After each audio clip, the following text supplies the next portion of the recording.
আসসালামু আলাইকুম। ফিরে আসার পর তোমরা অনেকেই এই ড্রামাটা চাচ্ছিলে। আমি অলরেডি অন্য একটা ড্রামা নিয়ে কাজ শুরু করে দিয়েছিলাম। তারপরে দেখলাম অনেকেই এই ড্রামার এক্সপ্লেনেশন চাচ্ছে। ড্রামা নেম মানে ইজ কামিং। নামটা একটু অন্যরকম তাই না? যেটা 2025 সালে রিলিজ হচ্ছে। এখনো সম্পূর্ণ ড্রামা রিলিজ হয়ে পারেনি। তো ভাবলাম এতদিন পর ফিরে এসেছি, এখন আমার ভিউয়ার্স ড্রামা থেকে কিছু চাচ্ছে, আমার অবশ্যই সেটা তাদের দেওয়া উচিত। তাই আর দেরি না করে আগের ড্রামা দেখা বাদ দিয়ে এই ড্রামার কাজ শুরু করে দিলাম, যে কারণে আরও কিছুদিন লেট হয়ে গেল।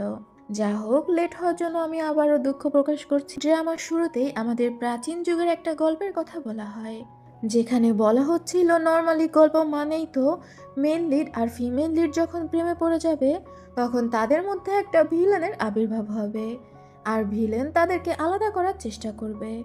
নর্মালি সব ভালোবাসার গল্প এমনই হয়, যেমনটা এই অ্যানসিয়েন্ট গল্পেও হয়েছিল। প্রিন্সেস ইউশি এবং শাওজু নামে একজনের এঙ্গেজমেন্ট হয়েছিল। তার 3 বছর পর হঠাৎ করে ক্রাউন প্রিন্স অজানা রোগে মারা যায়। তখন ইউশির বাবা প্রিন্স নিং শাওজিকে সাহায্য করে সিংহাসন আরোহণ করতে, যেহেতু শাওজি কদিন পরেই তার জামাই হবে। প্রিন্স নিং অনেক শক্তিশালী একজন জেনারেল ছিল। যা হোক, শাওজি সিংহাসনে আরোহণ করার পরেই প্রিন্স নিং এর সাথে বেইমানি করে দেয়। সে প্রিন্স নিং এর মেয়ে ইউশিকে বিয়ে না করে লিন নামে একটা মেয়েকে কনকুবাইন হিসেবে নিয়ে নেয়। আর যে জিনিসটা অবশ্যই ইউশি মানতে পারবে না। সে তো প্রথমে অনেক কান্নাকাটি করে আর তারপর নিজেকে ঝুলিয়ে মেরে ফেলার চেষ্টা করে। তবে সেখানে শাওজু এবং লিন আসে আর ইউশিকে বলে এসব নাটক বন্ধ করো। ইউশি তখন চিন্তা করে এভাবে হবে না, তাকে সত্যি সত্যি কিছু করতে হবে, এবং সে ফেক পয়জন খাওয়ার অভিনয় করে। কিন্তু দুর্ভাগ্যবশত দেখা যায় ওই পয়জনটা ফেক ছিল না, রিয়েলি ছিল, যে কারণে ইউশি মারা যায়। তবে অদ্ভুতভাবে ইউশি আবারও জেগে ওঠে এবং দেখা যায় এই গল্পের যে রাইটার ছিল একজন কলেজ স্টুডেন্ট, সে ইউশির শরীরে চলে এসেছে। আর এই গল্পে ইউশি তো একজন ভিলেন। তবে গল্পের রাইটার যখন ইউশির শরীরে চলে আসে, ও দেখতে পায় ইউশি তো অনেক সুন্দরী, অনেক বড় লোকের মেয়ে, অনেক পাওয়ারফুল। তাহলে ও কেন শুধু শুধু সাউজুর জন্য নিজের জীবন দিয়ে দিবে? ও তো আর এতটা বোকা না। গল্পের রাইটার মানে ইউশি তখন করে কি, সাউজুর সাথে ওর এঙ্গেজমেন্ট ভেঙে দেয় আর তারপর ওই রাজ্য থেকে অন্য একটা রাজ্য ইজিউতে চলে যায়। সেখানে গিয়ে নিজের মতো বসবাস করতে শুরু করে।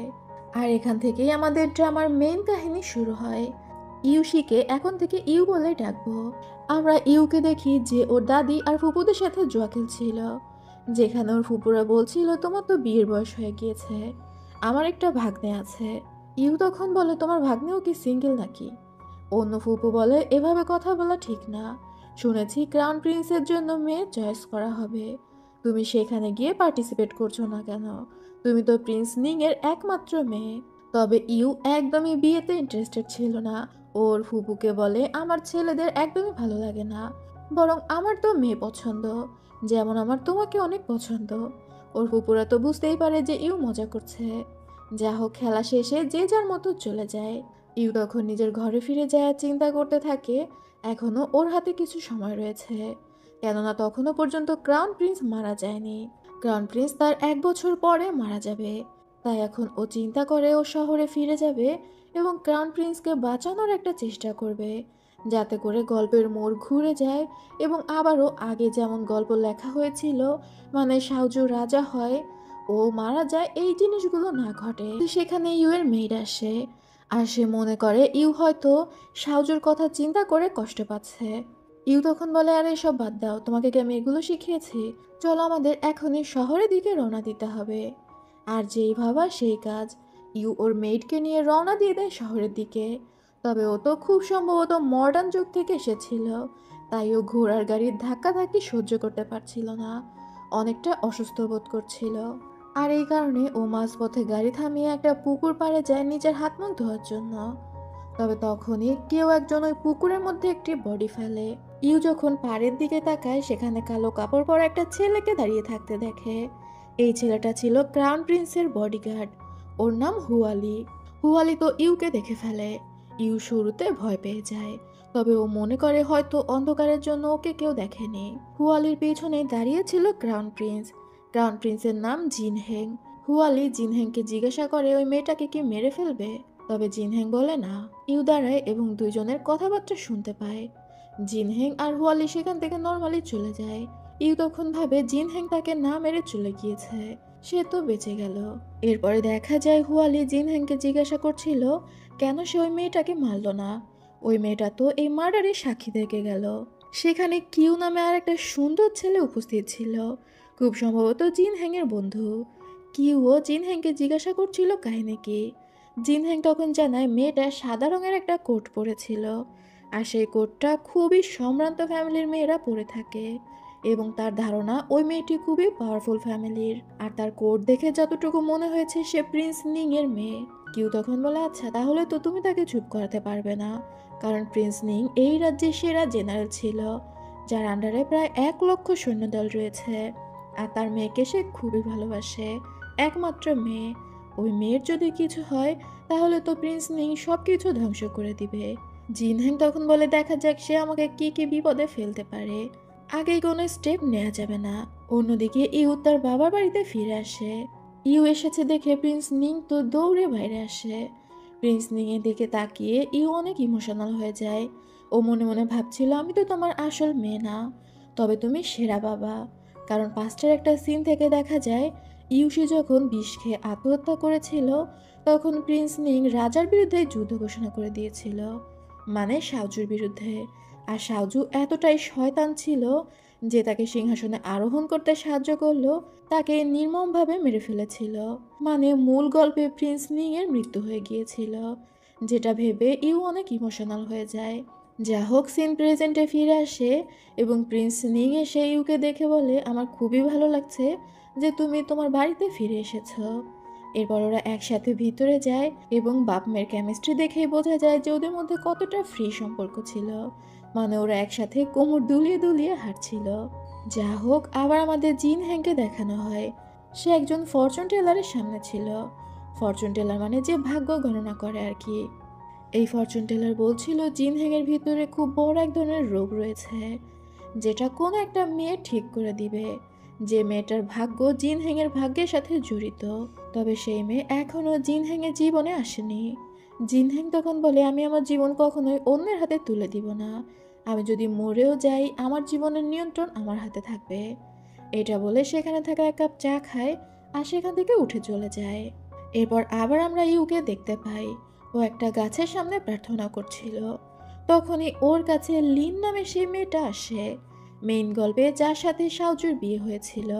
এই মেয়েটা খুব ন্যাকা ন্যাকা ভান করে থাকে, তবে ও খুবই ভয়ঙ্কর, মানে শয়তান আর কি।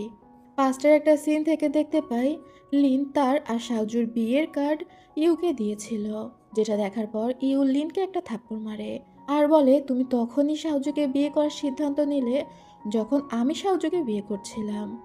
লিন তখন ইউয়ের কাছাকাছি এসে বলে সাউজু তোমার সম্পর্কে কি বলে জানো। সে প্রতিরাতে আমার কাছে এসে বলে তুমি খুবই গা ঘেঁষা, তোমাকে দেখলে তার বিরক্ত লাগে, আর তোমাকে সে বস্তির মেয়ে মনে করে। তো এসব শুনে তো ইউয়ের প্রচণ্ড রাগ হয়। সিন আবার প্রেজেন্টে ফিরে আসে। ইউ মনে মনে চিন্তা করতে থাকে তুমি যে ন্যাকা ন্যাকা ভান করে থাকো, তুমি তো অতটাও ন্যাকা না। ও তো সব কিছুই জানতো যেহেতু ওই ছিল গল্পের লেখিকা। লিন ইউকে বোন বলে ডাকছিল, ও প্যালেসের কোনো একটা কনসোর্টের মেয়ে। তবে ইউ বলে আমি এই প্যালেসের প্রিন্সেস, আর আমার কোনো বোন নেই, তাই আমাকে প্রিন্সেস বলে ডাকলেই খুশি হব।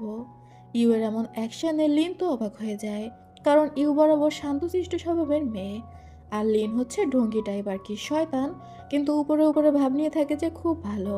লিন ইউকে বলে ক্রাউন প্রিন্স কনসোর্ট সিলেক্ট করবে, এই কারণেই কি ইউ ফিরে এসেছে। ইউ তখন বলে বিয়ে তো বাবা মা ঠিক করে, আমার বিয়েও আমার বাবাই ঠিক করবে, আমি তো তোমার মতো অন্য কারো হাজব্যান্ডের দিকে নজর দিতে পারি না। এখনো পর্যন্ত লিন এই বিষয়টা তো বুঝতে পারে না। তবে লিনের মেড এগিয়ে এসে ইউর সাথে বেয়াদবি শুরু করে। আগে ওরা যেমনটা করে অভ্যস্ত ছিল, ইউ তো ছিল শান্তশিষ্ট, মেয়েডও ওর উপর চিৎকার চেঁচামেচি করতে পারত। তবে এবার তো আর তেমন না। ইউ তার মেয়েডকে ইশারা দেয়, আর ইউ এর মেইড লিনের মেইডকে গিয়ে ঠাস করে একটা থাপ্পড় দেয়। সেদিক থেকে জিন হ্যাং আর হুয়ালি যাচ্ছিল, আর ওরা দূর থেকে পুরো বিষয়টাই দেখতে পায়।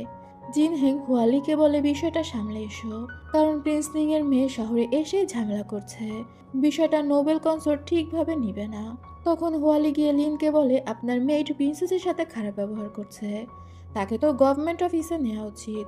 লিন তখন মনে মনে চিন্তা করে ওর মেয়েটকে যদি গভর্নমেন্ট অফিসে নিয়ে যায় তাহলে ওর রেপুটেশন নষ্ট হবে।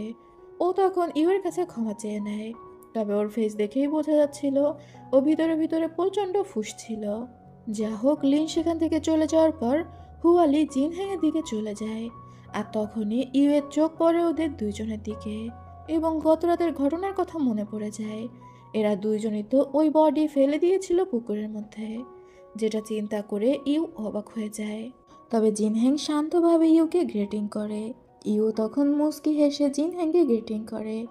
এরপর জিনহ্যাং সেখান থেকে চলে যায়।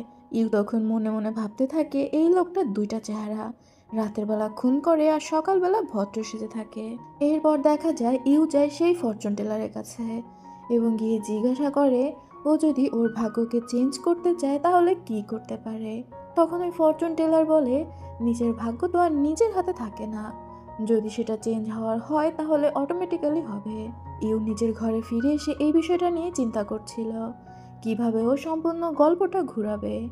এরই মধ্যে ইউ এর মেট মেই সেখানে আসে, আর মেই ওকে অনেকগুলো ইনভিটেশনের কার্ড দেয়।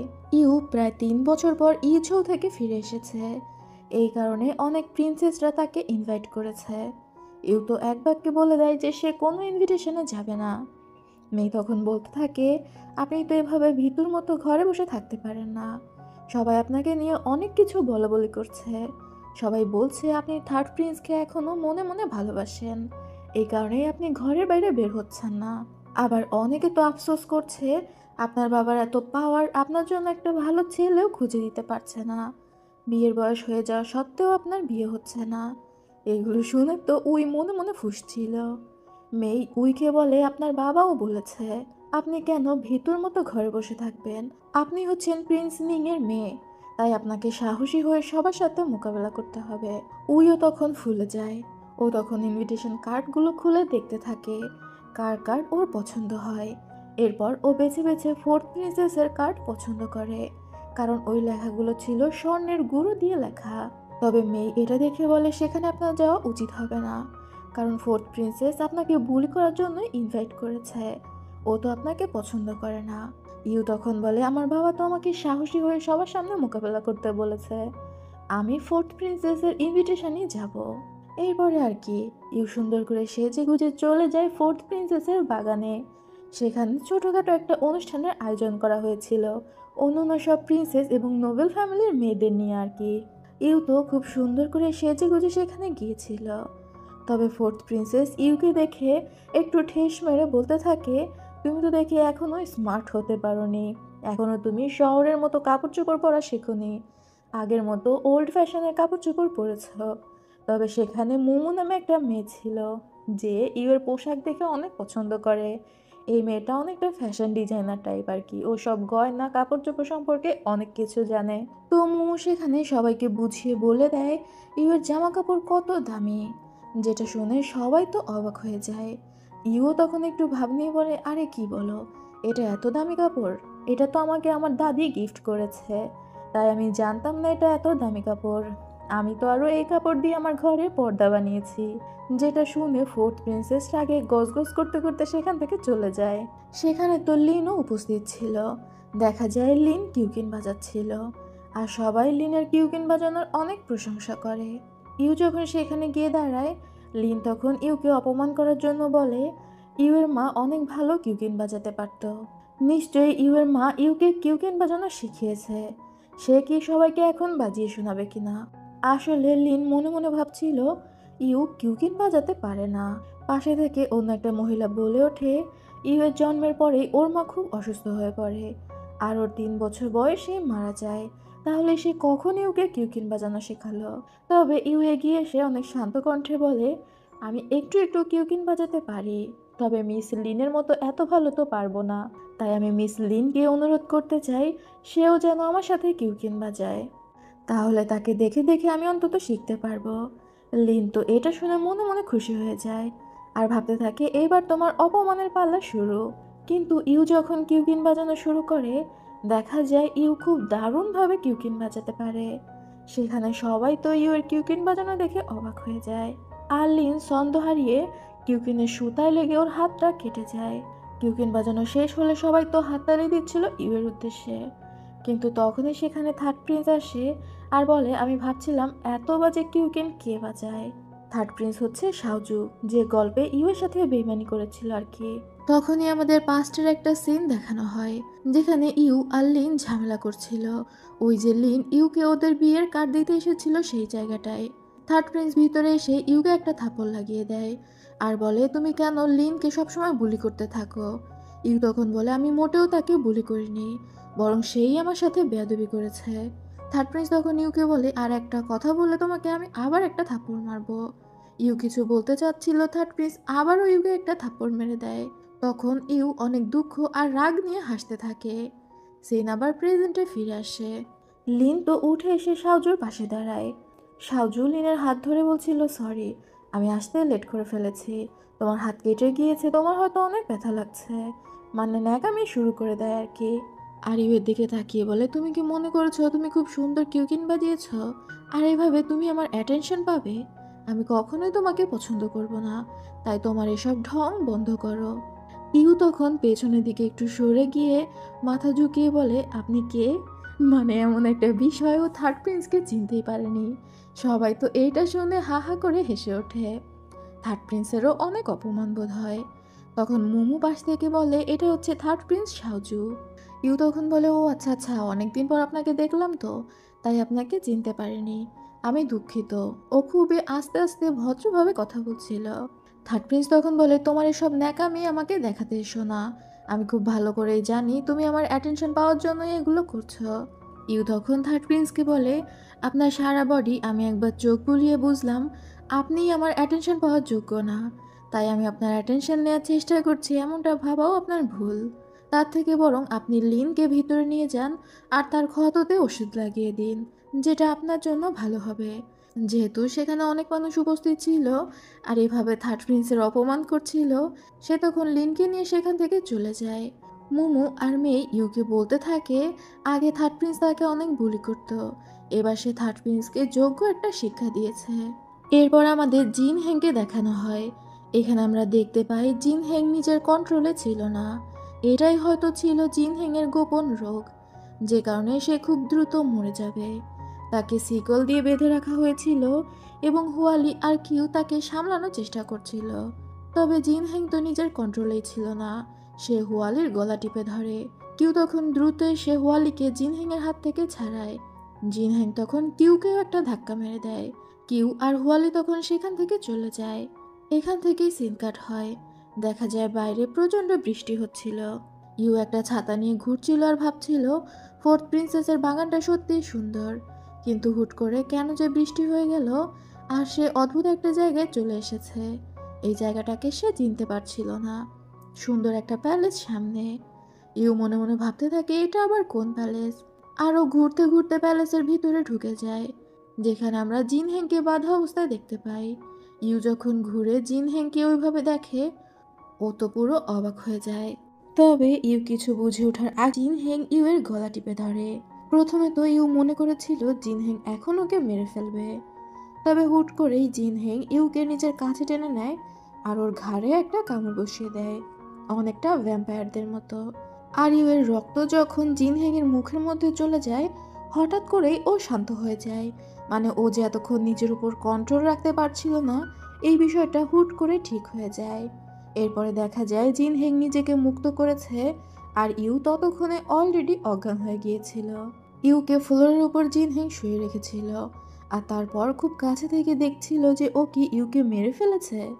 কিন্তু আস্তে আস্তে ইউ চোখ খোলে। জিন হ্যাং তখন মুচকি হেসে বলে, যাক, ও বেঁচে আছে। এরপর আমাদের পরদিন সকালের দৃশ্য দেখানো হয়। জিন হ্যাং খুব যত্ন করে ইউয়ের ক্ষততে ওষুধ লাগিয়ে দিচ্ছিল।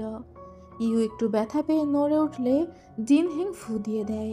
হুয়ানি আর কিউ দূর থেকে এই বিষয়টা দেখছিল আর মুসকি মুসকি হাসছিল।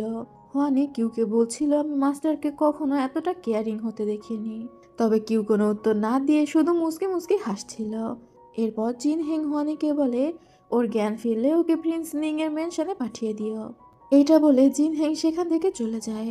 এরপর ইউয়ের যখন জ্ঞান ফেরে, ও দেখতে পায় ওর পাশে মেয়ে দাঁড়িয়ে আছে। ও উঠে মেয়েকে জিজ্ঞাসা করে, তুমি এখানে কি করছো? মানে এমন একটা বিষয় ও সব কিছুই জানতো যে ও ঘুম থেকে উঠে নিজেকে এখানে পাবে।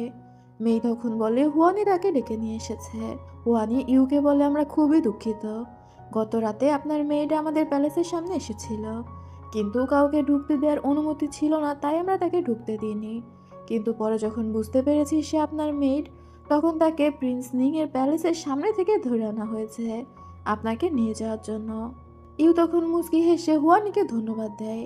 হুয়ানি ইউকে একটা ওষুধ দেয় আর বলে ক্রাউন প্রিন্স তাকে এটা দিয়েছে এবং ক্রাউন প্রিন্স জানিয়েছে ইউকে যেন তার বাবার প্যালেসে পৌঁছে দিয়ে আসা হয়। ইউ তো কোনো প্রশ্নই করে না, সে জাস্ট ক্রাউন প্রিন্সের রেখে যাওয়া একটা কালো রঙের কোট নিজের গায়ে পরে নেয় যাতে গলার দাগটা কেউ না দেখে। আর তারপর মেয়েকে নিয়ে সেখান থেকে চলে আসে এবং বাড়ি এসে মেয়েকে সমস্ত ঘটনা খুলে বলে আর বলে, আমার মনে হয় ক্রাউন প্রিন্সের কোনো অসুস্থতা রয়েছে, সে নিজের উপর কন্ট্রোল রাখতে পারে না। তবে মেয়ে বলে, সেটা যাই হোক, সে যে আপনার গলায় এমন দাগ ফেলে দিয়েছে, এখন আপনি বাইরে যাবেন কিভাবে? ইউ তখন বলে, আমি কিছুদিন বাইরে যাব না, আর তুমিও এই বিষয়টা কাউকে বলো না। পরবর্তী সিনে দেখা যায় মেই একটা বক্স নিয়ে এসেছে। কেউ একজন এই বক্স দিয়ে গিয়েছে আর বলেছে ইউ এই বক্সটা গতকাল ফোর্থ প্রিন্সেসের বাগানে ফেলে এসেছিল। তবে বক্স খুলে দেখা যায় সেখানে খুব সুন্দর সোনার গয়না রয়েছে। ইউ তো দেখেই বুঝে যায় যে এগুলো ক্রাউন প্রিন্স পাঠিয়েছে। সাথে ছিল একটা কার্ড যেখানে লেখা ছিল, গতকালকের ঘটনার জন্য আমি খুবই দুঃখিত, আমি আপনার থেকে ক্ষমা চাইছি এবং আপনার জন্য ফোর্থ প্রিন্সেসের বাগানে অপেক্ষা করব। মানে ইউকে দেখা করার জন্য ডাকে। ইউ তখন মেয়েকে নিয়ে চলে যায় জিনহিংয়ের সাথে দেখা করতে। হুয়ানি ইউকে নিয়ে যায় জিনহিংয়ের প্যালেস পর্যন্ত। মেয়েকে বাগানে অপেক্ষা করতে বলা হয়। যা হোক, ইউ যখন জিনহিংয়ের সাথে দেখা করতে যায়, জিনহিং নিজে হাতে ইউকে চা বানিয়ে দিচ্ছিল। আর ইউ মনে মনে ভাবছিল, যদিও ও একটু ভয়ঙ্কর, তবে ওকে আমার বেশ ভালোই লাগছে, ও অন্তত থার্ড প্রিন্সের থেকে ভালো। ওকে দেখতে কঠোর মনে হলেও মনে হচ্ছে না ও অতটাও কঠোর। এরই মধ্যে চা বানানো হয়ে যায় আর ক্রাউন প্রিন্স ইউকে এক কাপ চা দিয়ে ক্ষমা চায় গতরাতে ইউর সাথে রুড ব্যবহার করার জন্য। ইউ তখন বলে, আমার মনে হয় আপনি শুধুমাত্র ক্ষমা চাওয়ার জন্য আমাকে ডাকেননি। ক্রাউন প্রিন্স তখন বলে, আপনি অনেক বুদ্ধিমতী, আমি আসলে আপনার সাথে কিছু কথা শেয়ার করতে চাই। ইউ তো এমনি সব কিছু জানতো যেহেতু ও লেখিকা। ক্রাউন প্রিন্সের রোগ আছে এই বিষয়টা, তবে এখনো পর্যন্ত ও কারো কাছে এই বিষয় নিয়ে কোনো প্রশ্ন করেনি, কারণ ও এই বিষয়টার সাথে জড়াতেই চাচ্ছিল না। আরও মনে মনে ভাবছিল আমাকে বলার দরকার নেই। কিন্তু ক্রাউন প্রিন্স ওকে বলে যে আমি একটা অসুস্থতায় ভুগছি, মাঝে মাঝেই আমার নিজের উপর কন্ট্রোল থাকে না এবং আমি মানুষকে আঘাত করে ফেলি। তবে আমি গতকাল রাতে একটা জিনিস রিয়েলাইজ করেছি, আপনার ব্লাড থেকে আমার চিকিৎসা করা সম্ভব, আপনার ব্লাডের কারণেই আমি সজ্ঞানে ফিরে এসেছি। তাই আজ আমি আপনাকে ডেকেছি, আপনি আমার চিকিৎসা করুন এই বিষয়টা বলার জন্য। এখন ইউ তো নিজেই অবাক হয়ে যায় যে ও কিভাবে জিন হেংয়ের চিকিৎসা করবে। তবে জিন হেং ইউকে যেটা জানায় সেটা শোনার জন্য ইউ মোটেও প্রস্তুত ছিল না। জিন হেং জানায় গত রাতে সে ইউকে জড়িয়ে ধরে অনেকক্ষণ শুয়েছিল আর তার ঘুম খুবই ভালো হয়েছে। এবার তো ইউ আরো বেশি টাসকি খেয়ে যায়। তবে ও মনে মনে ভাবতে থাকে, এমন একজন মানুষ যে অসুস্থ, সে তার নিজের উপর কন্ট্রোল রাখতে পারে না, কিন্তু একটা মেয়ে তার কাছে আসলে সে শান্ত হয়ে যায়। What a perfect match. ও তো মনে মনে ক্রাউন প্রিন্সের সাথে নিজের কাপল চিন্তা করে খুশি হয়ে যাচ্ছিল। তবে তারপরে ও নিজেকে সামলে নেয় আর বলে ও 3টা প্রশ্ন করতে চায়। ক্রাউন প্রিন্স যদি এই 3 প্রশ্নের উত্তর দিয়ে দেয় তাহলেই ও সিদ্ধান্ত জানিয়ে দিবে। তো ক্রাউন প্রিন্স বলে অবশ্যই, যে কোনো প্রশ্নের উত্তর দিতেই সে রাজি আছে। ইউ তাকে প্রথম প্রশ্ন করে যে ইউ কি একমাত্র মেয়ে কিনা ক্রাউন প্রিন্স যার কাছাকাছি এসেছে। ক্রাউন প্রিন্স তখন জানায় যে ছোটবেলা থেকে সে কখনো কোনো মেয়ের এত কাছে যায়নি, ইউই একমাত্র মেয়ে। ইউ তো এটা শুনে খুশি হয়ে যায়। দ্বিতীয় প্রশ্ন ছিল, ক্রাউন প্রিন্সের কোনো ভাই যদি কোনো উল্টাপাল্টা কাজ করে ফেলে আর তারপর সেটা দায় ক্রাউন প্রিন্সের উপর চাপিয়ে দেয়, তাহলে কি ক্রাউন প্রিন্স এই বিষয়টা সহ্য করে নেবে? মানে ভাইয়ের দোষ ঢাকার জন্য ওই দোষটা নিজের উপর নিয়ে নিবে? ক্রাউন প্রিন্স তখন বলে, আমার কোনো ভাই এরকম উল্টাপাল্টা কিছু করবে না, আমার সব ভাই বোনরাই ভালো। আর থার্ড প্রশ্ন ছিল, ক্রাউন প্রিন্সকে অনেক দুঃখী, তার বাবা মাকে অনেক খারাপ। তো ক্রাউন প্রিন্স বলে যে তার মা তো অনেক আগেই মারা গিয়েছে আর তার বাবা বেশ ভালো। মানে সে দুঃখী না। এবার ইউ একটু হতাশ হয়ে যায় আর মনে মনে চিন্তা করতে থাকে, তাহলে ক্রাউন প্রিন্স মেইন লিড না, আর ও মেইন ফিমেল লিড না। যা হোক, এবার ইউ এর একটাই শর্ত, সেটা হচ্ছে ক্রাউন প্রিন্স যদি ইউ এর ফ্যামিলিকে সারা জীবন প্রোটেক্ট করতে পারে, তাহলেই সে ক্রাউন প্রিন্সের শর্তে রাজি হবে। ক্রাউন প্রিন্স ইউকে জানায় যে প্রতি 5 দিন অন্তর অন্তর একদিন ইউকে 4 ঘন্টার জন্য ক্রাউন প্রিন্সের সাথে থাকতে হবে, যে সময়টাতে ক্রাউন প্রিন্স অনেকটা হাইপার হয়ে যায় আর কি। এবার ইউ এর শর্ত ছিল তো তার ফ্যামিলিকে প্রোটেক্ট করা। ক্রাউন প্রিন্স তখন বলে যে ইউ এর নিজের জন্য কিছু চাই কিনা। ইউ তখন বলে তার কাছে সবকিছুই আছে, তার ফ্যামিলি সেফ থাকুক আর সবকিছু শান্তি মতো চলুক, এটাই তার একমাত্র চাহিদা। এগুলো শুনে ক্রাউন প্রিন্স তো অনেক খুশি হয়ে যায়। সে বুঝতে পারে ইউ অনেক ভালো মেয়ে। যা হোক, এখানে তো ওরা ডিল করে নেয়। ক্রাউন প্রিন্স ইউ এর পরিবারকে সারা জীবন প্রোটেক্ট করবে, তার বিনিময়ে ইউ ক্রাউন প্রিন্সের চিকিৎসা করবে, মানে 4 ঘন্টার জন্য তার সাথে এসে থাকবে। যাওয়ার সময় হুয়ালি ইউকে ধন্যবাদ জানায় ক্রাউন প্রিন্সের চিকিৎসা করতে রাজি হওয়ার জন্য, আর বলে আপনি মাস্টারকে নিয়ে একদমই চিন্তা করবেন না। মাস্টার মানে ক্রাউন প্রিন্স আর কি। যে তার কাছাকাছি থাকে সে সবসময় তাকে প্রোটেক্ট করে। তাকে দেখতে কঠোর মনে হলেও সে আসলে অনেক ভালো। ইউ মুস্কি হেসে বলে আমিও সেটাই আশা করি, আর তারপর সেখান থেকে চলে যায়। এরপর ইউ তো জিন হ্যাংয়ের কাছে আসবে 4 ঘন্টার জন্য, তবে তাকে কিছু একটা বলে তো বাড়ি থেকে বের হতে হবে। ইউ একটা বই হাতে বের হচ্ছিল। ইউর বাবা বলে তুমি এখনো নাস্তা করনি, এখনই কোথায় যাচ্ছ? ইউ তখন কান্নার ভান করে বলে আমার মা অনেক গুণী ছিল, সবাই আমাকে বুলি করে এটা বলে যে আমি আমার মায়ের কোনো গুণই পাইনি। এই কারণে আমি চেস, পেইন্টিং, মিউজিক, ডান্স সব কিছু শিখতে চাই। এখন ইউর এমন কান্না দেখে ওর বাবা তো আর কিছু বলে না। ইউ খুশি মনে সেখান থেকে বের হয়ে যায় আর চলে আসে ক্রাউন প্রিন্সের কাছে। তবে ক্রাউন প্রিন্স ওকে একটা বই ধরিয়ে দেয় এবং নিজেও একটা বই পড়তে শুরু করে। ইউয়ের খুবই বোর লাগছিল। তখন ও ক্রাউন প্রিন্সকে বলে আমি আপনাকে একটা গল্প বলি। তো ক্রাউন প্রিন্স বলে ঠিক আছে। ইউ তখন বলে ছোট্ট একটা প্রিন্স ছিল, যে ছোটবেলা থেকেই একা আর অনেক নিঃসঙ্গ জীবনযাপন করত। একদিন তার বাগানে একটা গোলাপ ফুটলো। ক্রাউন প্রিন্স তখন বলে গোলাপ আবার কি ফুল?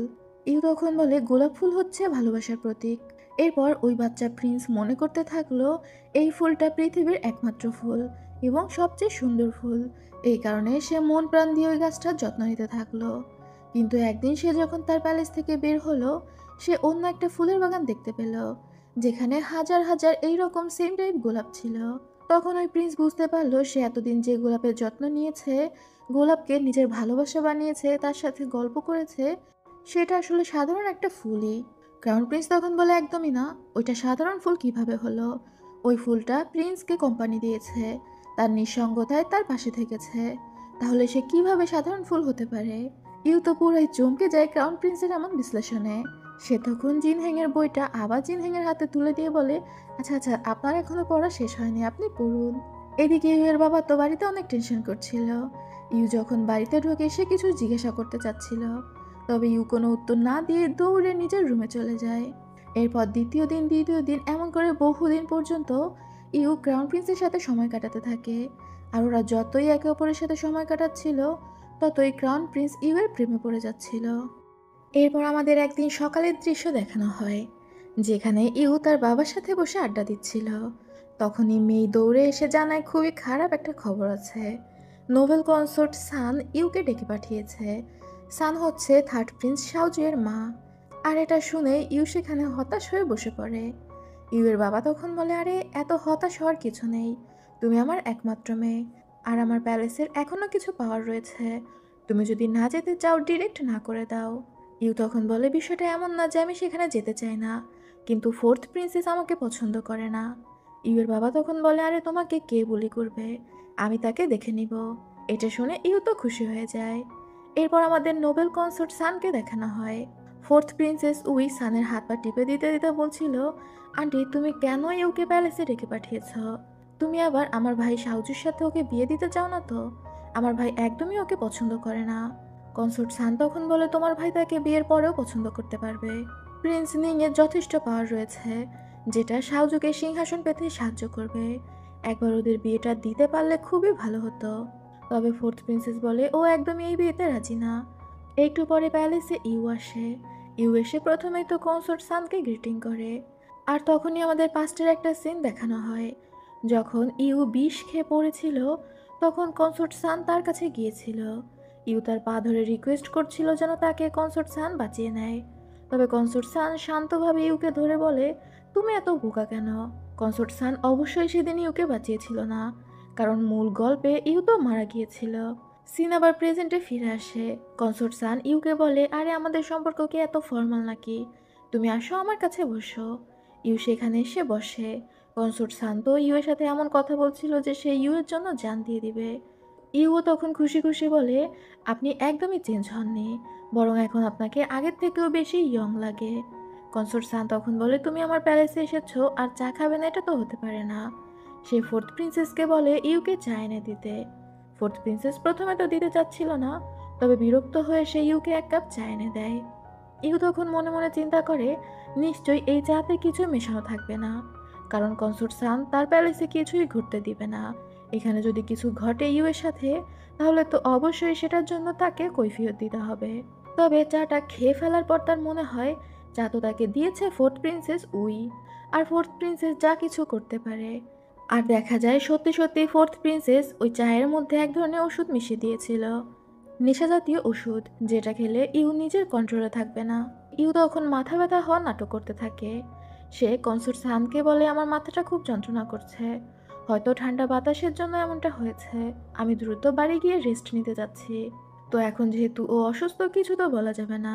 তবে ফোর্থ প্রিন্সেস চিন্তা করছিল এত দ্রুত তো ওষুধের প্রভাব হওয়ার কথা না। এরই মধ্যে ইউ দাঁড়িয়ে আবারও ঘুরে পড়ে যাওয়ার নাটক করে। কনসোর্ট সান তখন বলে, মনে হচ্ছে তুমি সত্যিই খুব অসুস্থ, দ্রুত বাড়ি ফিরে যাও আর রেস্ট করো। ইউ দ্রুত কনসোর্ট সানের প্যালেস থেকে বের হয়ে যায়।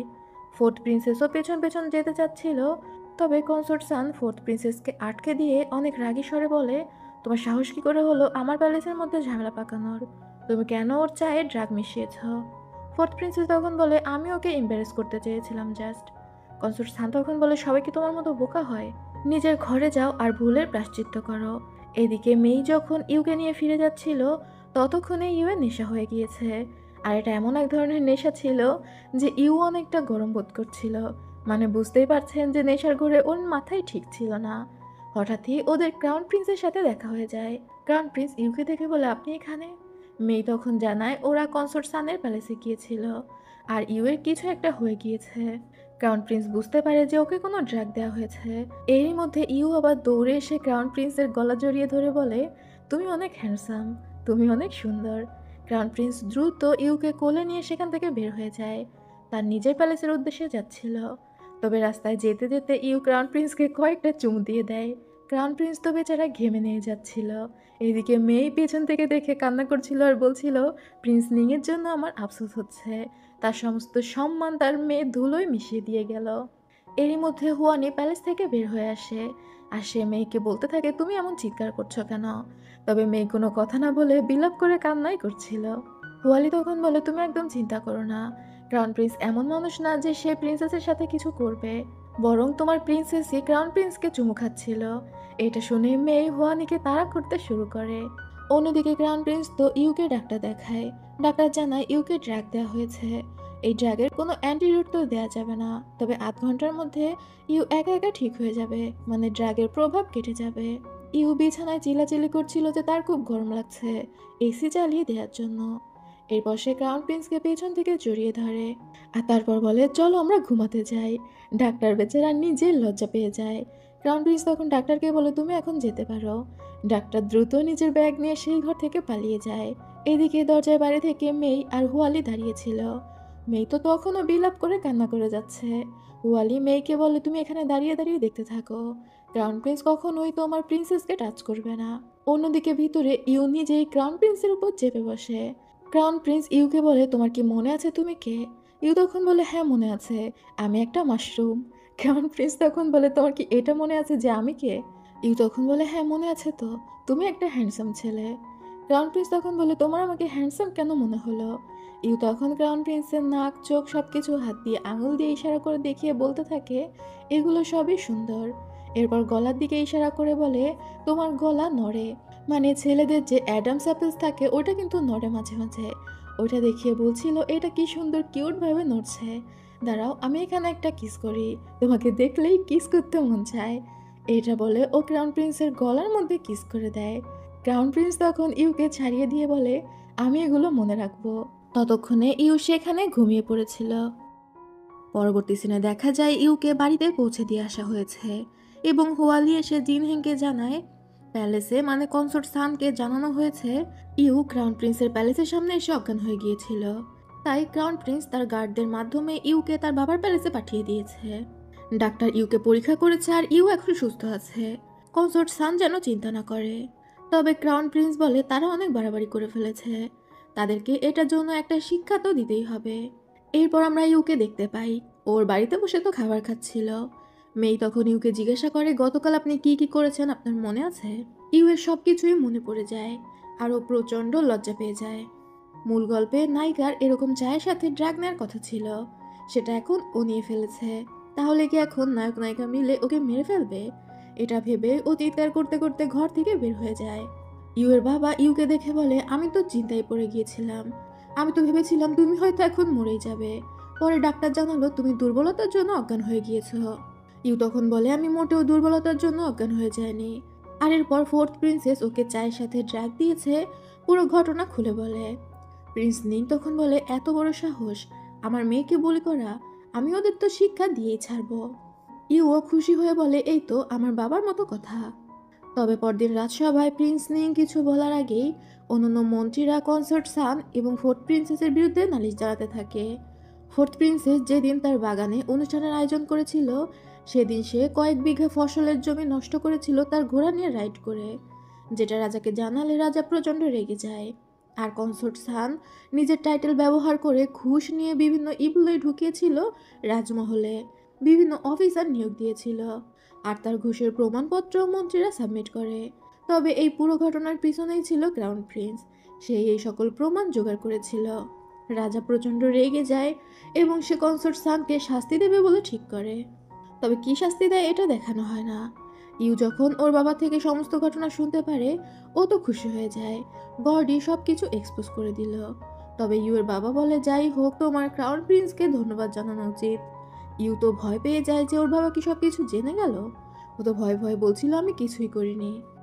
ইউ এর বাবা তখন বলে, ক্রাউন প্রিন্স সাহায্য করেছে তোমাকে বাড়ি পৌঁছে দিতে, আর আমাদের পরিবারের রীতি অনুযায়ী তোমাকে এখনই তাকে গিয়ে ধন্যবাদ জানাতে হবে। আমরা কারো উপকারের প্রতিদান ফেলে রাখি না। ইউ তো হাঁপ ছেড়ে বাঁচে। এরপর দেখা যায় ইউ গিয়েছিল ক্রাউন প্রিন্সের কাছে, তবে ও তো প্রচণ্ড লজ্জা পাচ্ছিল। ও ক্রাউন প্রিন্সকে বলে গতকালকের ঘটনার জন্য ও দুঃখিত। ক্রাউন প্রিন্স তখন বলে, কোন ঘটনা? তুমি যে আমার অ্যাডভান্টেজ নিয়েছো ড্রাগন নেশার ভান করে সেটার জন্য? এটা শুনে হুয়ালি হেসে ফেলে।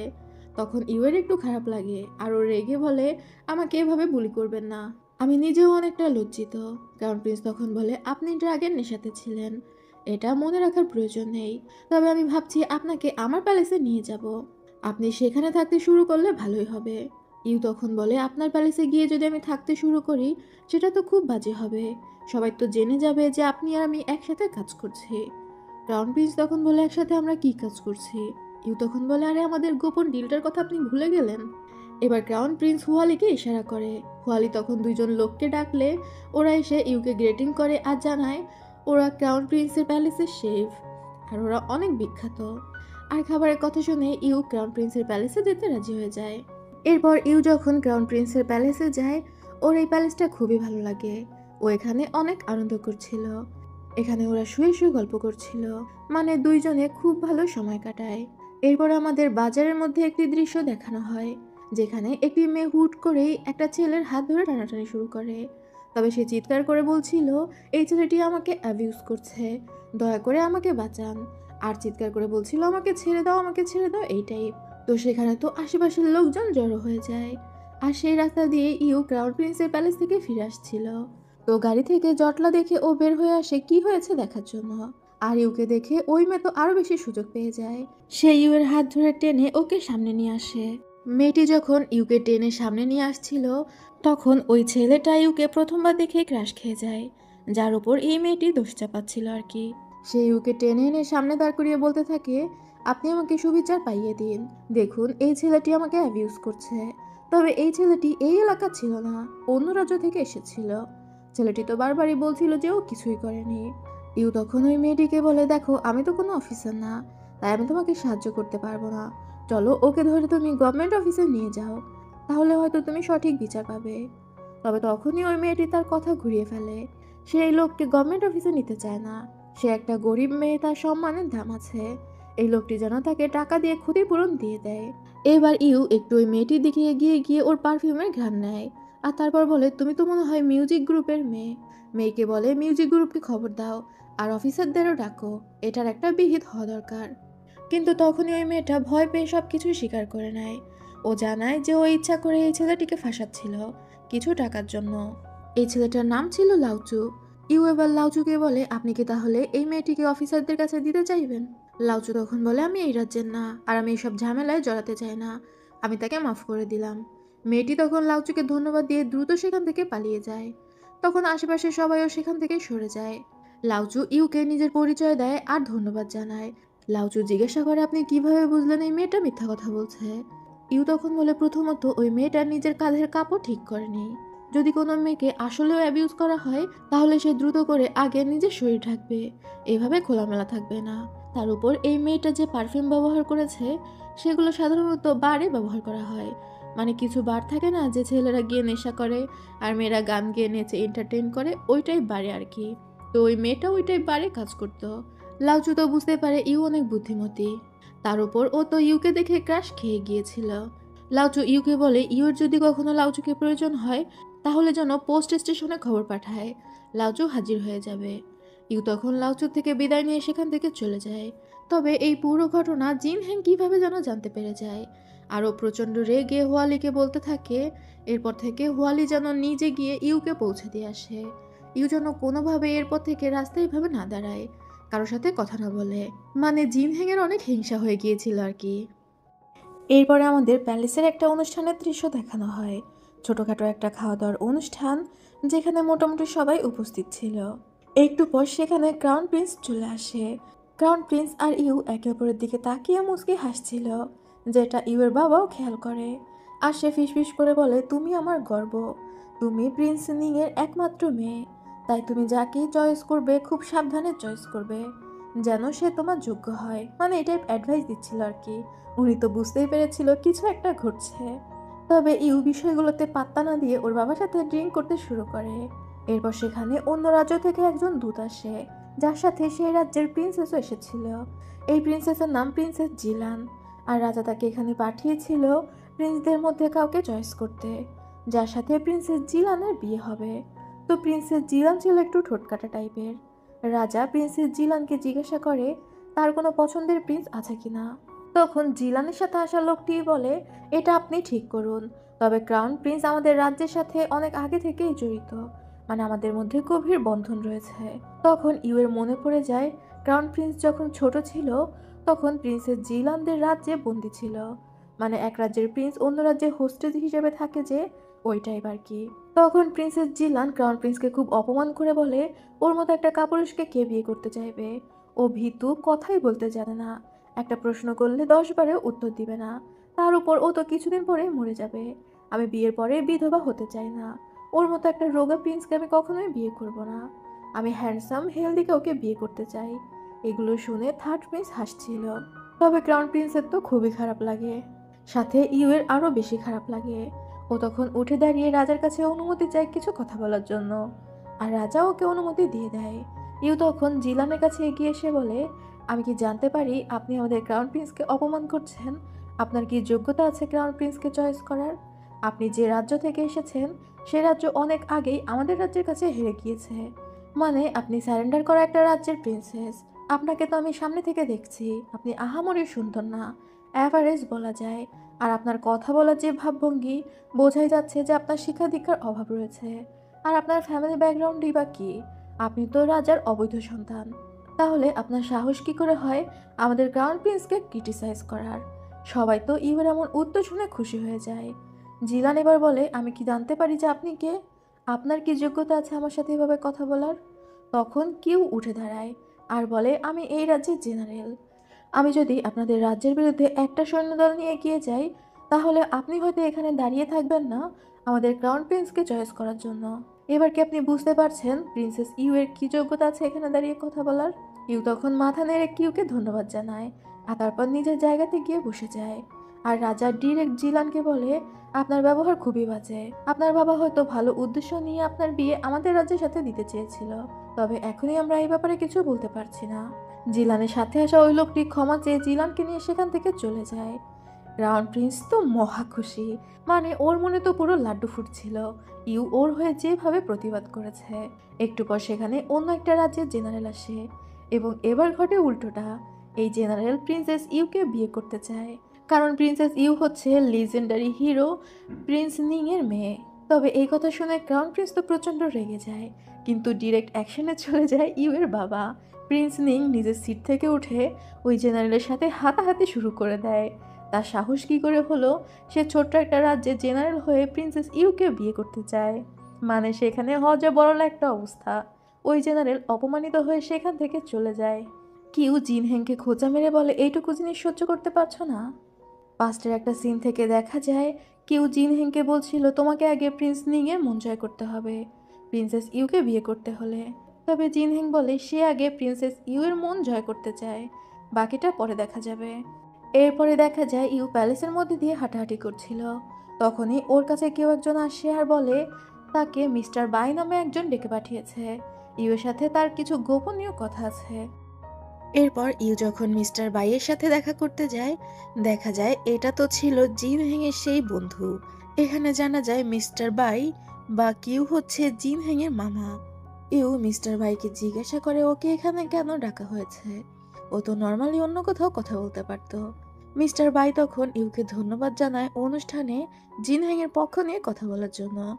ইউ তখন মিস্টার বাইকে ধন্যবাদ জানায়, কারণ সেও তো ইউ এর পক্ষ নিয়ে কথা বলেছিল।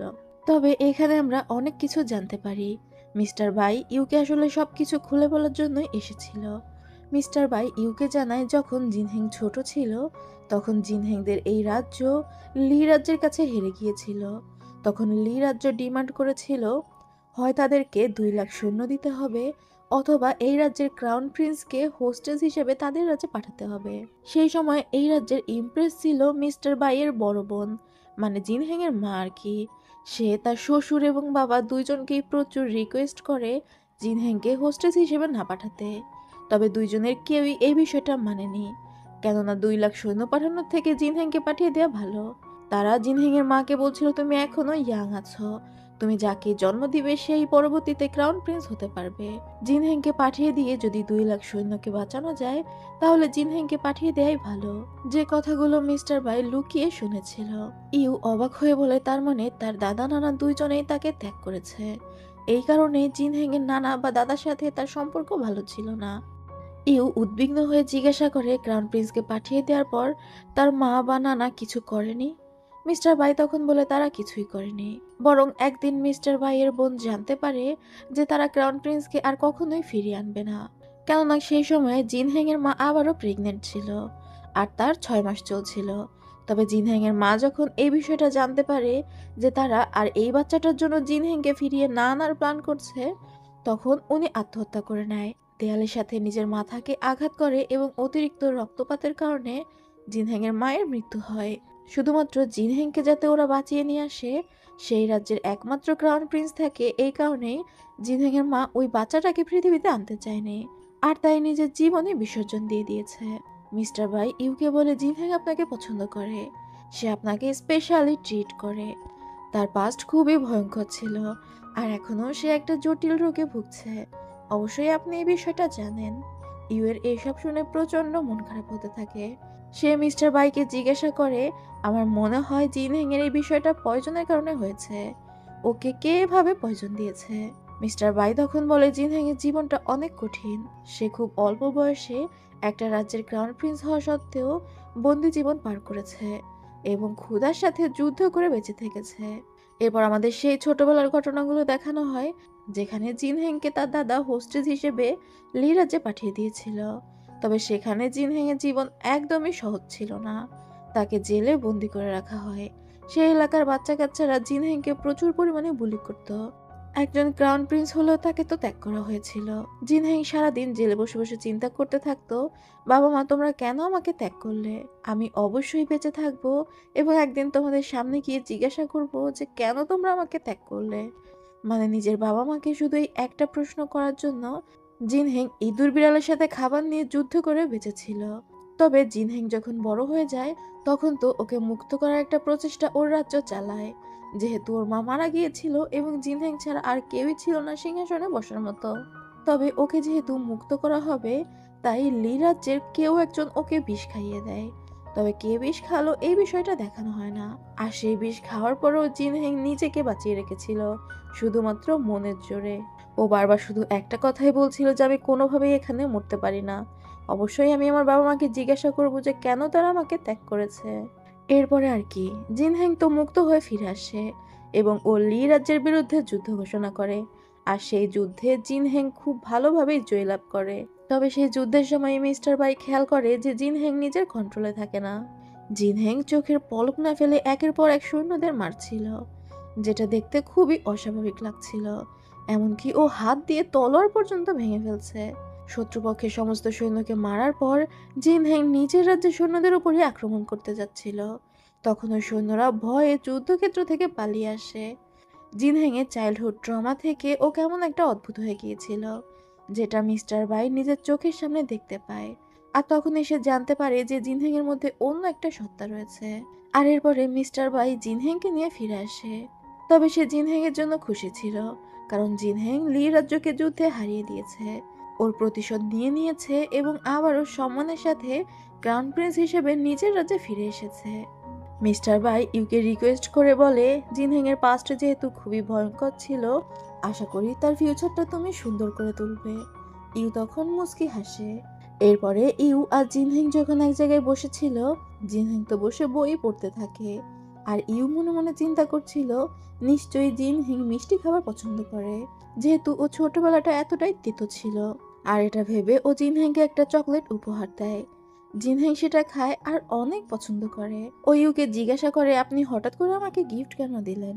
আর এটা আমার খুবই ভালো লেগেছে, একদম পারফেক্ট একটা মিষ্টি। তার মানে কি আপনি আমাকে পছন্দ করেন? ইউ তখন নিজের মুখ বই দিয়ে ঢেকে বলে, আপনি তো সারাদিন বই পড়তে থাকেন, আপনাকে আমি কিভাবে পছন্দ করব? জিনহেং তখন বলে, অনুষ্ঠানে কিন্তু আপনি বলছিলেন আমি দেখতে হ্যান্ডসাম। যা হোক, এটা আপনার বিষয়, আগামীকাল কিন্তু খুব দ্রুত চলে আসবেন। আসলে আগামীকাল ক্রাউন প্রিন্স একটা অনুষ্ঠানের আয়োজন করেছিল। অনেক বছর ধরেই ওর অসুস্থতার জন্য ও কারো সামনে সেভাবে যেত না।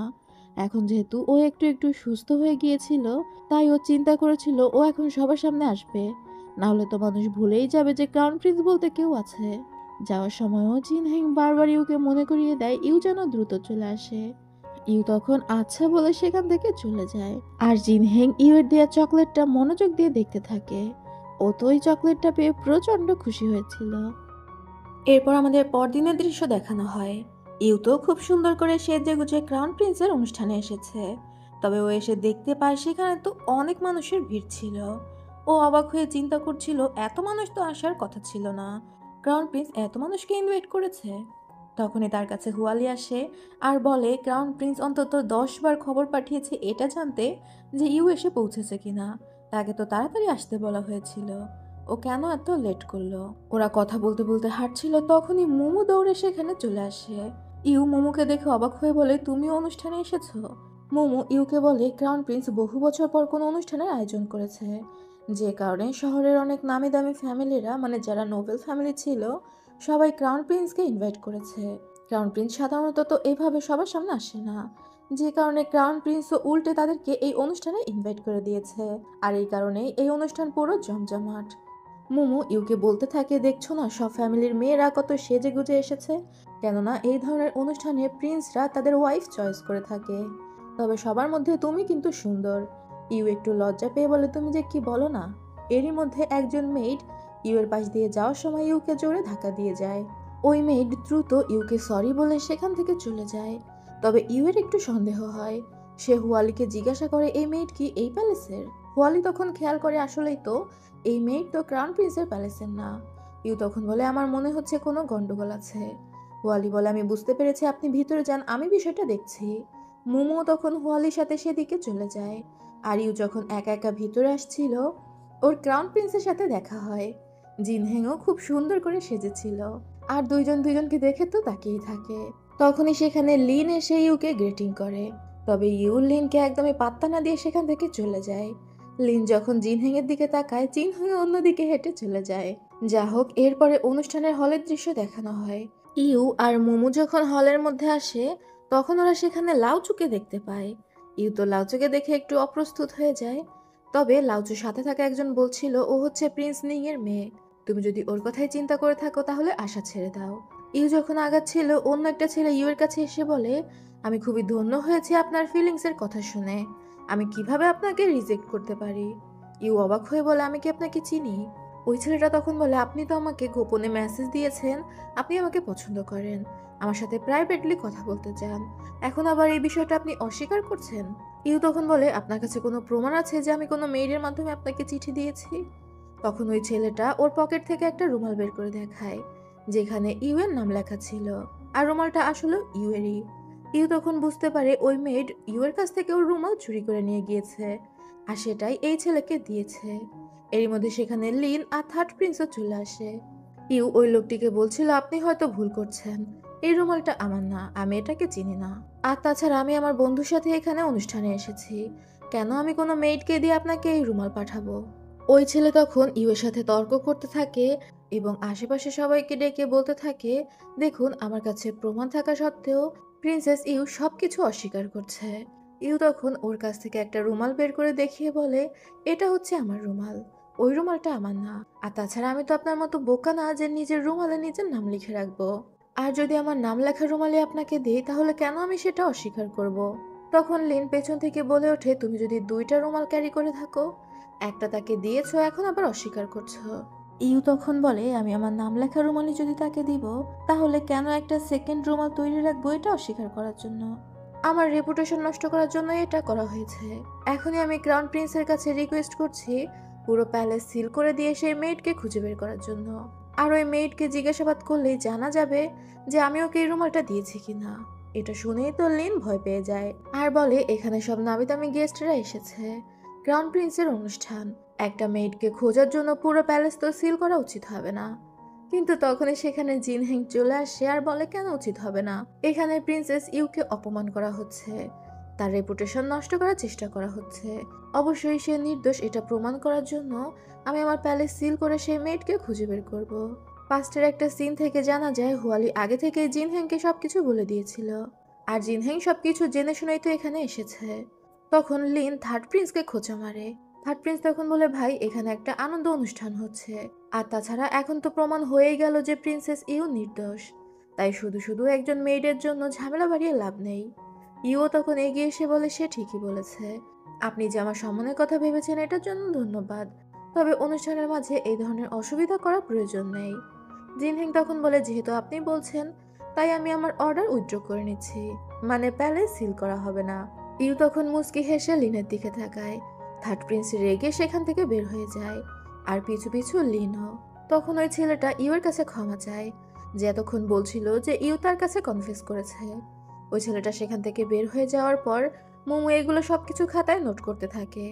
ও আসলে সবকিছু নিয়ে একটা গল্প লিখছিল, যেখানে সে ইউ এর সম্পর্কে লেখে যে ইউ অনেক সম্মানিত একজন প্রিন্সেস, আর সে পারফেক্ট ওয়াইফ ম্যাটেরিয়াল, যে সংসারে যাবে সেই সংসার উজ্জ্বল করবে। ইউ তখন বলে, এসব লিখো না, আমি বিয়ে করতে ভয় পাই, আমি কখনো বিয়ে করতে চাই না। তখন ক্রাউন প্রিন্স সবার উদ্দেশ্যে বলে, তাহলে সবাই মেইন হলের দিকে চলুন। আর সবাই বের হয়ে যেতেই মোমো ইউকে বলে, আমার কেন যেন মনে হচ্ছে ক্রাউন প্রিন্স তোমার সব কথা শুনছে। এটা শুনে ইউ একটু মুচকি হেসে লজ্জা পাওয়ার ভান করে। তখনই হুয়ালি এসে বলে, তাড়াতাড়ি বাইরে চলুন, দেখুন লিনের কি হয়েছে। দেখা যায় কেউ একজন লিনকে পুকুরে ঠেলে ফেলে দিয়েছিল, আর ও তো প্রচন্ড কান্না করছে। থার্ড প্রিন্স লিনকে জড়িয়ে ধরে সান্ত্বনা দিচ্ছে। লিনের মেইডকে জিজ্ঞাসা করা হলে সে জানায় কেউ একজন লিনকে হুট করে ধাক্কা দিয়ে ফেলে দিয়েছে, তবে সে ফেলে দিয়ে পালিয়ে গিয়েছে, এই কারণে ওই মেইড দেখতে পারেনি যে কে তাকে ফেললো। অন্যদিকে আশেপাশের লোকজন বলা বলি করছিল, এতদিন শুনেছি ওদের মধ্যে সম্পর্ক রয়েছে, এখন দেখছি ওদের সম্পর্কটা খুব গভীর পর্যায়ে চলে গিয়েছে। পাবলিক প্লেসে অবিবাহিত দুইটা ছেলে মেয়ে একে অপরকে জড়িয়ে ধরে দাঁড়িয়ে আছে।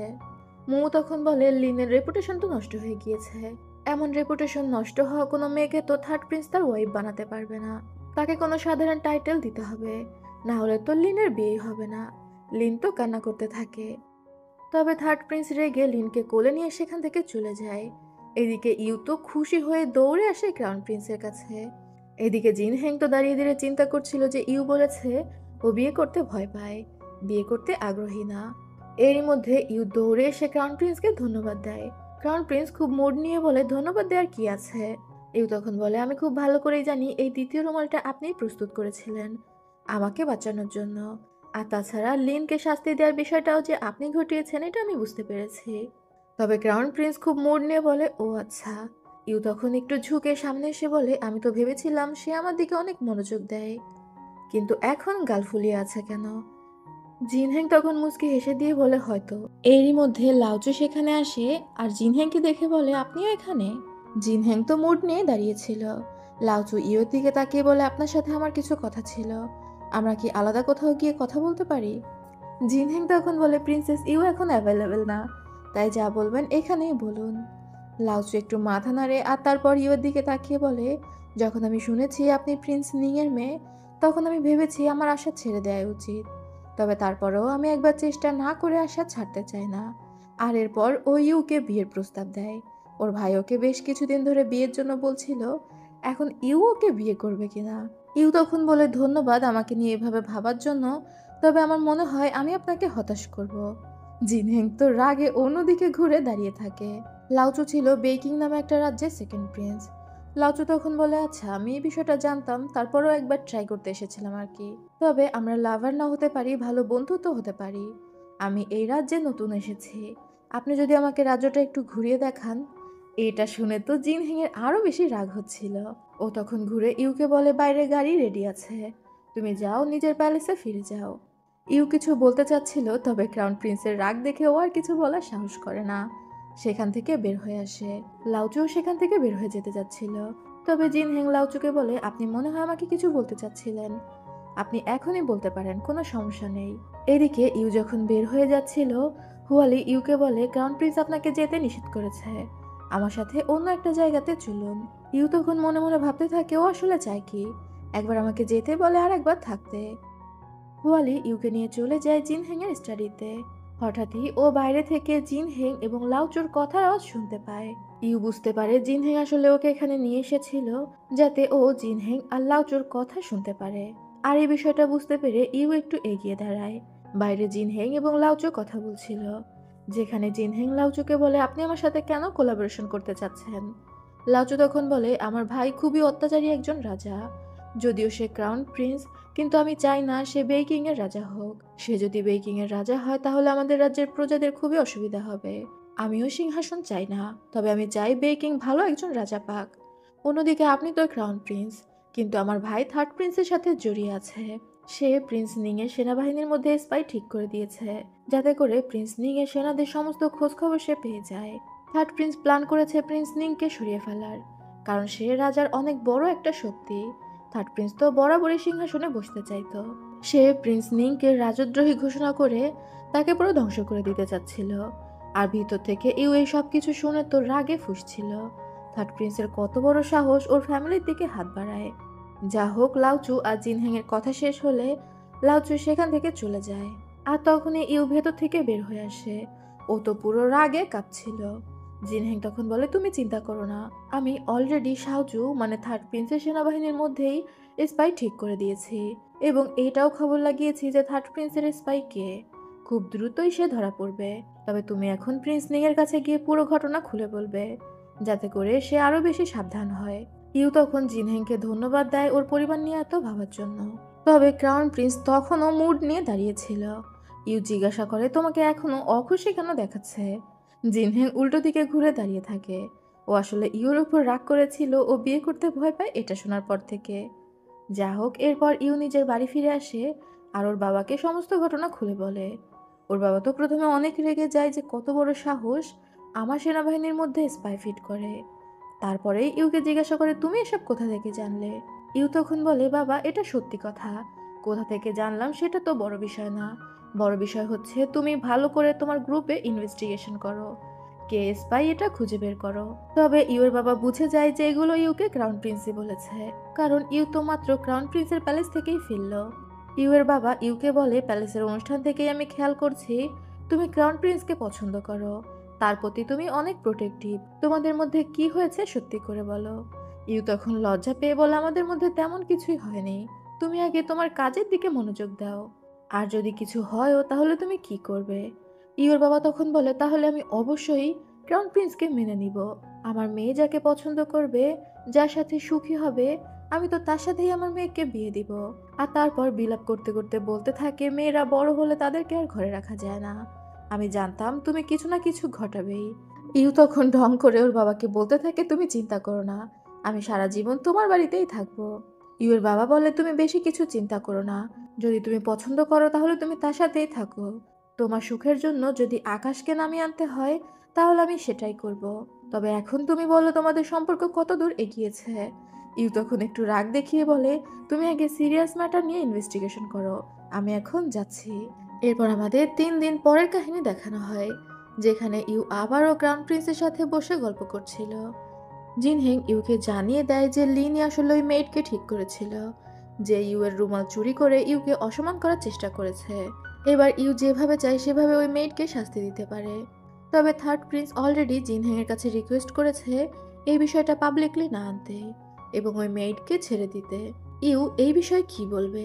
ইউ তখন বলে, আচ্ছা থাক, যা হয়েছে হয়েছে, যেহেতু আমার কোনো সমস্যা হয়নি তাই আমি এবার ওদের মাফ করে দিলাম। মেইডকে তুমি লিনের কাছে ফেরত পাঠাতে পারো, তবে আমি তো ফ্রিতে এটা করতে পারি না, অবশ্যই এটার জন্য ওকে কিছু দিতে হবে। এরপর জিনহেং বলে, আমি একজন স্পাইকে ধরতে পেরেছি যে শাওজুর হয়ে কাজ করত। তবে আমি চাই তুমি আমার সাথে চলো এবং ওই স্পাইকে জিজ্ঞাসাবাদ করো। ইউ তখন বলে, অবশ্যই চলো, আমি তোমার সাথে গিয়ে ওই স্পাইয়ের সাথে দেখা করছি।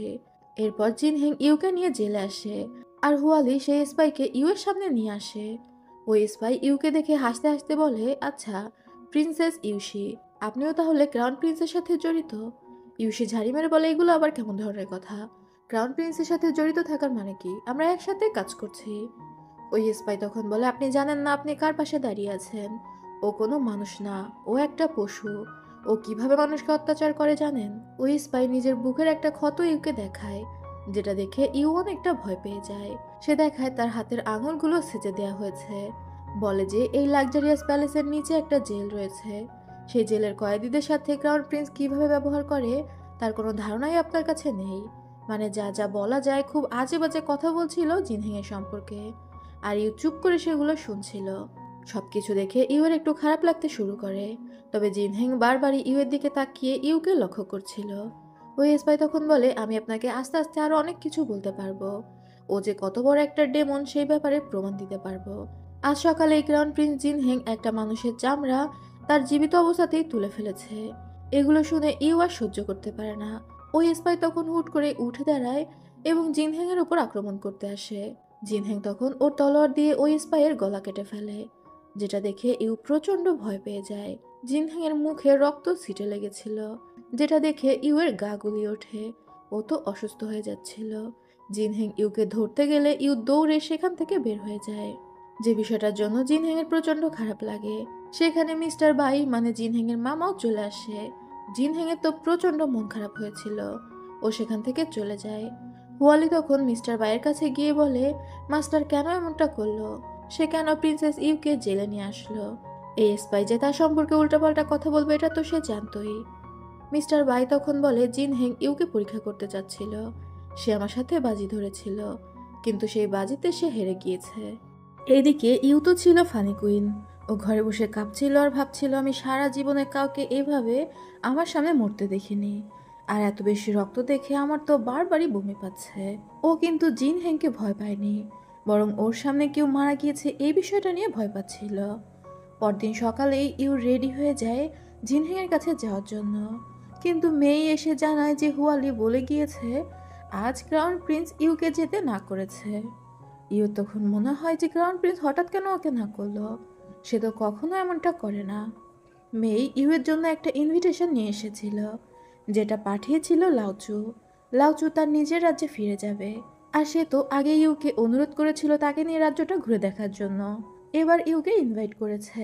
ইউ চিন্তা করে আজ তো ও আর জিনহেংয়ের প্যালেসে যাচ্ছে না, তাই চলে যায় লাউচুর সাথে ঘুরতে। ওরা যখন মার্কেটের মধ্যে দিয়ে ঘুরছিল, লাউচু ইউকে বলে, আমি যখন প্রথমবার আপনাকে দেখেছিলাম সেদিন কিন্তু আমি আপনার পরিচয় জানতাম না। আপনাকে প্রথম দেখে আমি ক্রাশ খেয়ে গিয়েছিলাম, তার উপর আপনার বুদ্ধিমত্তা প্রশংসনীয়। আপনিও তো আমাকে চিনতেন না, তাহলে আপনি প্রথম দেখায় কিভাবে বুঝলেন যে আমার সাথে অন্যায় করা হয়েছিল? ইউ তখন বলে, আপনি এমন কাঁচুমাচু ফেস নিয়ে দাঁড়িয়েছিলেন, সেটা দেখে যে কেউ বুঝে যাবে। হঠাৎই ইউয়ের চোখ পড়ে পাশে এক দোকানে কাগজের ঘাস ফড়িং বিক্রি হচ্ছে। ইউ খুশি মনে একটা ঘাস ফড়িং কিনে নেয়। লাউচু মনে মনে ভাবতে থাকে ঘাস ফড়িংটা ইউ লাউচুর জন্য কিনেছে। আরও তো খুশি হয়ে যায় যে ইউ তাকে গিফট দিচ্ছে। ও যখন হাত বাড়িয়ে ইউয়ের কাছ থেকে ওই ঘাস ফড়িংটা চায়, ইউ তখন আস্তে করে ঘাস ফড়িংটা নিজের হাতার মধ্যে ঢুকিয়ে নেয়। লাউচু বেচারা অপ্রস্তুত হয়ে যায়। আর তারপর ইউকে বলে, আপনি এখন অনেকটা বাচ্চা আছেন, বাচ্চাদের মতো খেলনার উপর আপনার ইন্টারেস্ট। যা হোক, এরপর ওরা একটা দোকানে চা খেতে বসে। আর লাউচু ইউকে প্রশ্ন করে, যদি আপনার স্ট্যাটাস এত হাই না হতো, মানে আপনি কোনো প্রিন্সেস না হতেন, তাহলে কি আপনি আমাকে বিয়ে করতেন? ইউ তখন মাথা নেড়ে না জানায় ইউ অন্য কাউকে পছন্দ করে। যা হোক, লাউচুর সাথে দেখা করা শেষে ইউ নিজের বাড়িতে ফিরে আসে। তখনই মেয়ে তাকে জানায় হুয়ালি গেটের বাইরে অপেক্ষা করছে। ক্রাউন প্রিন্স অসুস্থ। ইউ যেন ক্রাউন প্রিন্সের প্যালেসে যায়। তবে ক্রাউন প্রিন্স অসুস্থ শুনে ইউ দৌড়ে সেখান থেকে বের হয়ে যায়। ক্রাউন প্রিন্স মন খারাপ করে বসেছিল। ইউ ক্রাউন প্রিন্সের পাশে গিয়ে বসলে ক্রাউন প্রিন্স ইউকে বলে, তুমি এসেছো? ইউ তখন বলে, তুমি কতক্ষণ ধরে এভাবে বসে আছো? জিনহ্যাং কোনো উত্তর না দিয়ে উল্টে জিজ্ঞাসা করে, তুমি আজ লাউচুর সাথে বাইরে গিয়েছিলে, তাও একা একা?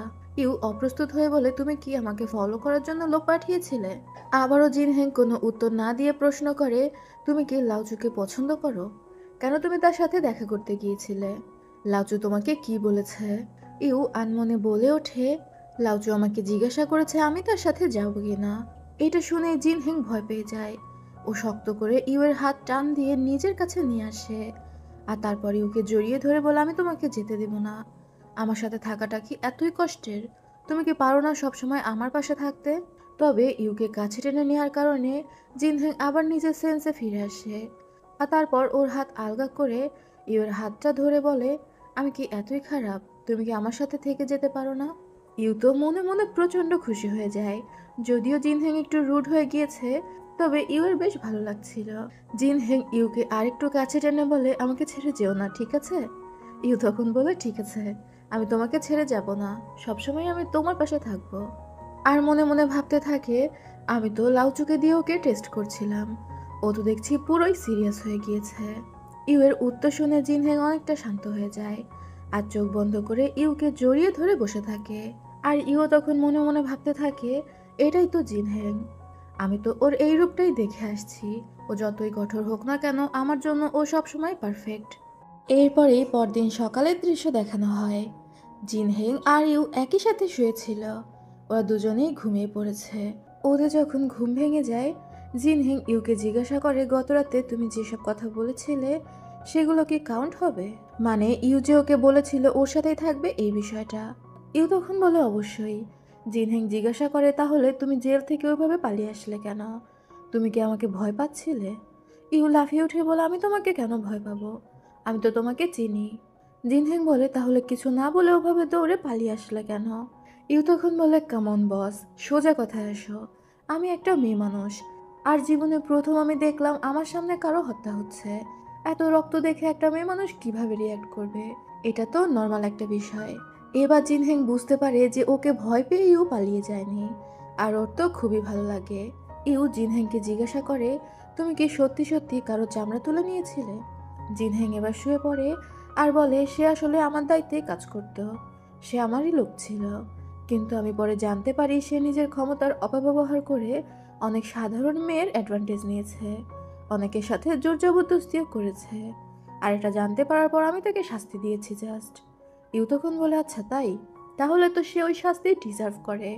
তবে তুমি আমাকে একটা কথা দাও, এরপর থেকে তুমি যদি আমার সামনে কাউকে মারো, তাহলে তার খুব কম রক্ত ঝরাবে, যাতে করে আমার ভয় না লাগে। জিনহেং তখন বলে, তুমি যেটা বলবে সেটাই হবে, কিন্তু তুমি আগে আমাকে একটা কথা বলো, তুমি কি লাউচুকে পছন্দ করো? ইউ তখন বলে, অবশ্যই আমি তাকে পছন্দ করি না। যদিও তার রাজ্যটা অনেক বড়, আমি সেখানে হর্স রাইডিং করতে পারতাম, তবে আমি সেখানে যেতে চাই না। এবার আবার জিনহেংয়ের রাগ হয়ে যায়। ইউ তখন জিনহেংয়ের রাগ ভাঙানোর জন্য সেই কাগজের ঘাসফড়িংটা উপহার দেয়। ঘাসফড়িংটা পেয়ে জিনহেং তো খুশি হয় আর বলে, তুমি কি আমাকে বাচ্চা পেয়েছো? আগের দিন একটা চকলেট উপহার দিলে, এখন আবার একটা ঘাসফড়িং। তবে তুমি সত্যি করে বলো তো, এটা কি শুধু আমার জন্যই কিনেছ, নাকি তুমি লাউচুকে একটা দিয়েছ? ইউ তখন বলে, না না, শুধুমাত্র তোমাকেই দিয়েছি। ইউ আবারও জিনহ্যাংয়ের পাশে শুয়ে বলে, এবার আমি একটু ঘুমিয়ে নিই। ও পায়ের উপর পা দিয়ে শুয়েছিল। জিনহ্যাংও ইউকে কপি করে পায়ের উপর পা দিয়ে শুয়ে পড়ে। আর তারপর ইউকে বলে, আগামীকাল তো হান্টিং ফেস্টিভ্যাল, সেখানে হর্স রাইডিং করতে তোমাকে অনেক কিউট দেখাবে। তখনই ইউ এর মনে পড়ে যায় মেইন গল্পে হান্টিং ফেস্টিভ্যালের দিনই ক্রাউন প্রিন্সের মৃত্যু হয়ে গিয়েছিল। হান্টিং ফেস্টিভ্যালে ক্রাউন প্রিন্সকে কিছু আততায়ী আক্রমণ করে দেয়, আর তারপরেই অজানা রোগটি হুট করে বেড়ে গিয়ে ক্রাউন প্রিন্সের মৃত্যু হয়ে যায়। এটা ভেবে ইউ অনেকটা ভয় পেয়ে যায়। এরপর আমাদের পরদিনের দৃশ্য দেখানো হয়। ইউ রেডি হয়ে হান্টিং গ্রাউন্ডে এসেছিল, তবে ওর মেইড মেইকে বলে দেয় তুমি খুব সাবধানে থাকবে। ও একটা ফায়ার ওয়ার্কসের কথা বলে দেয়।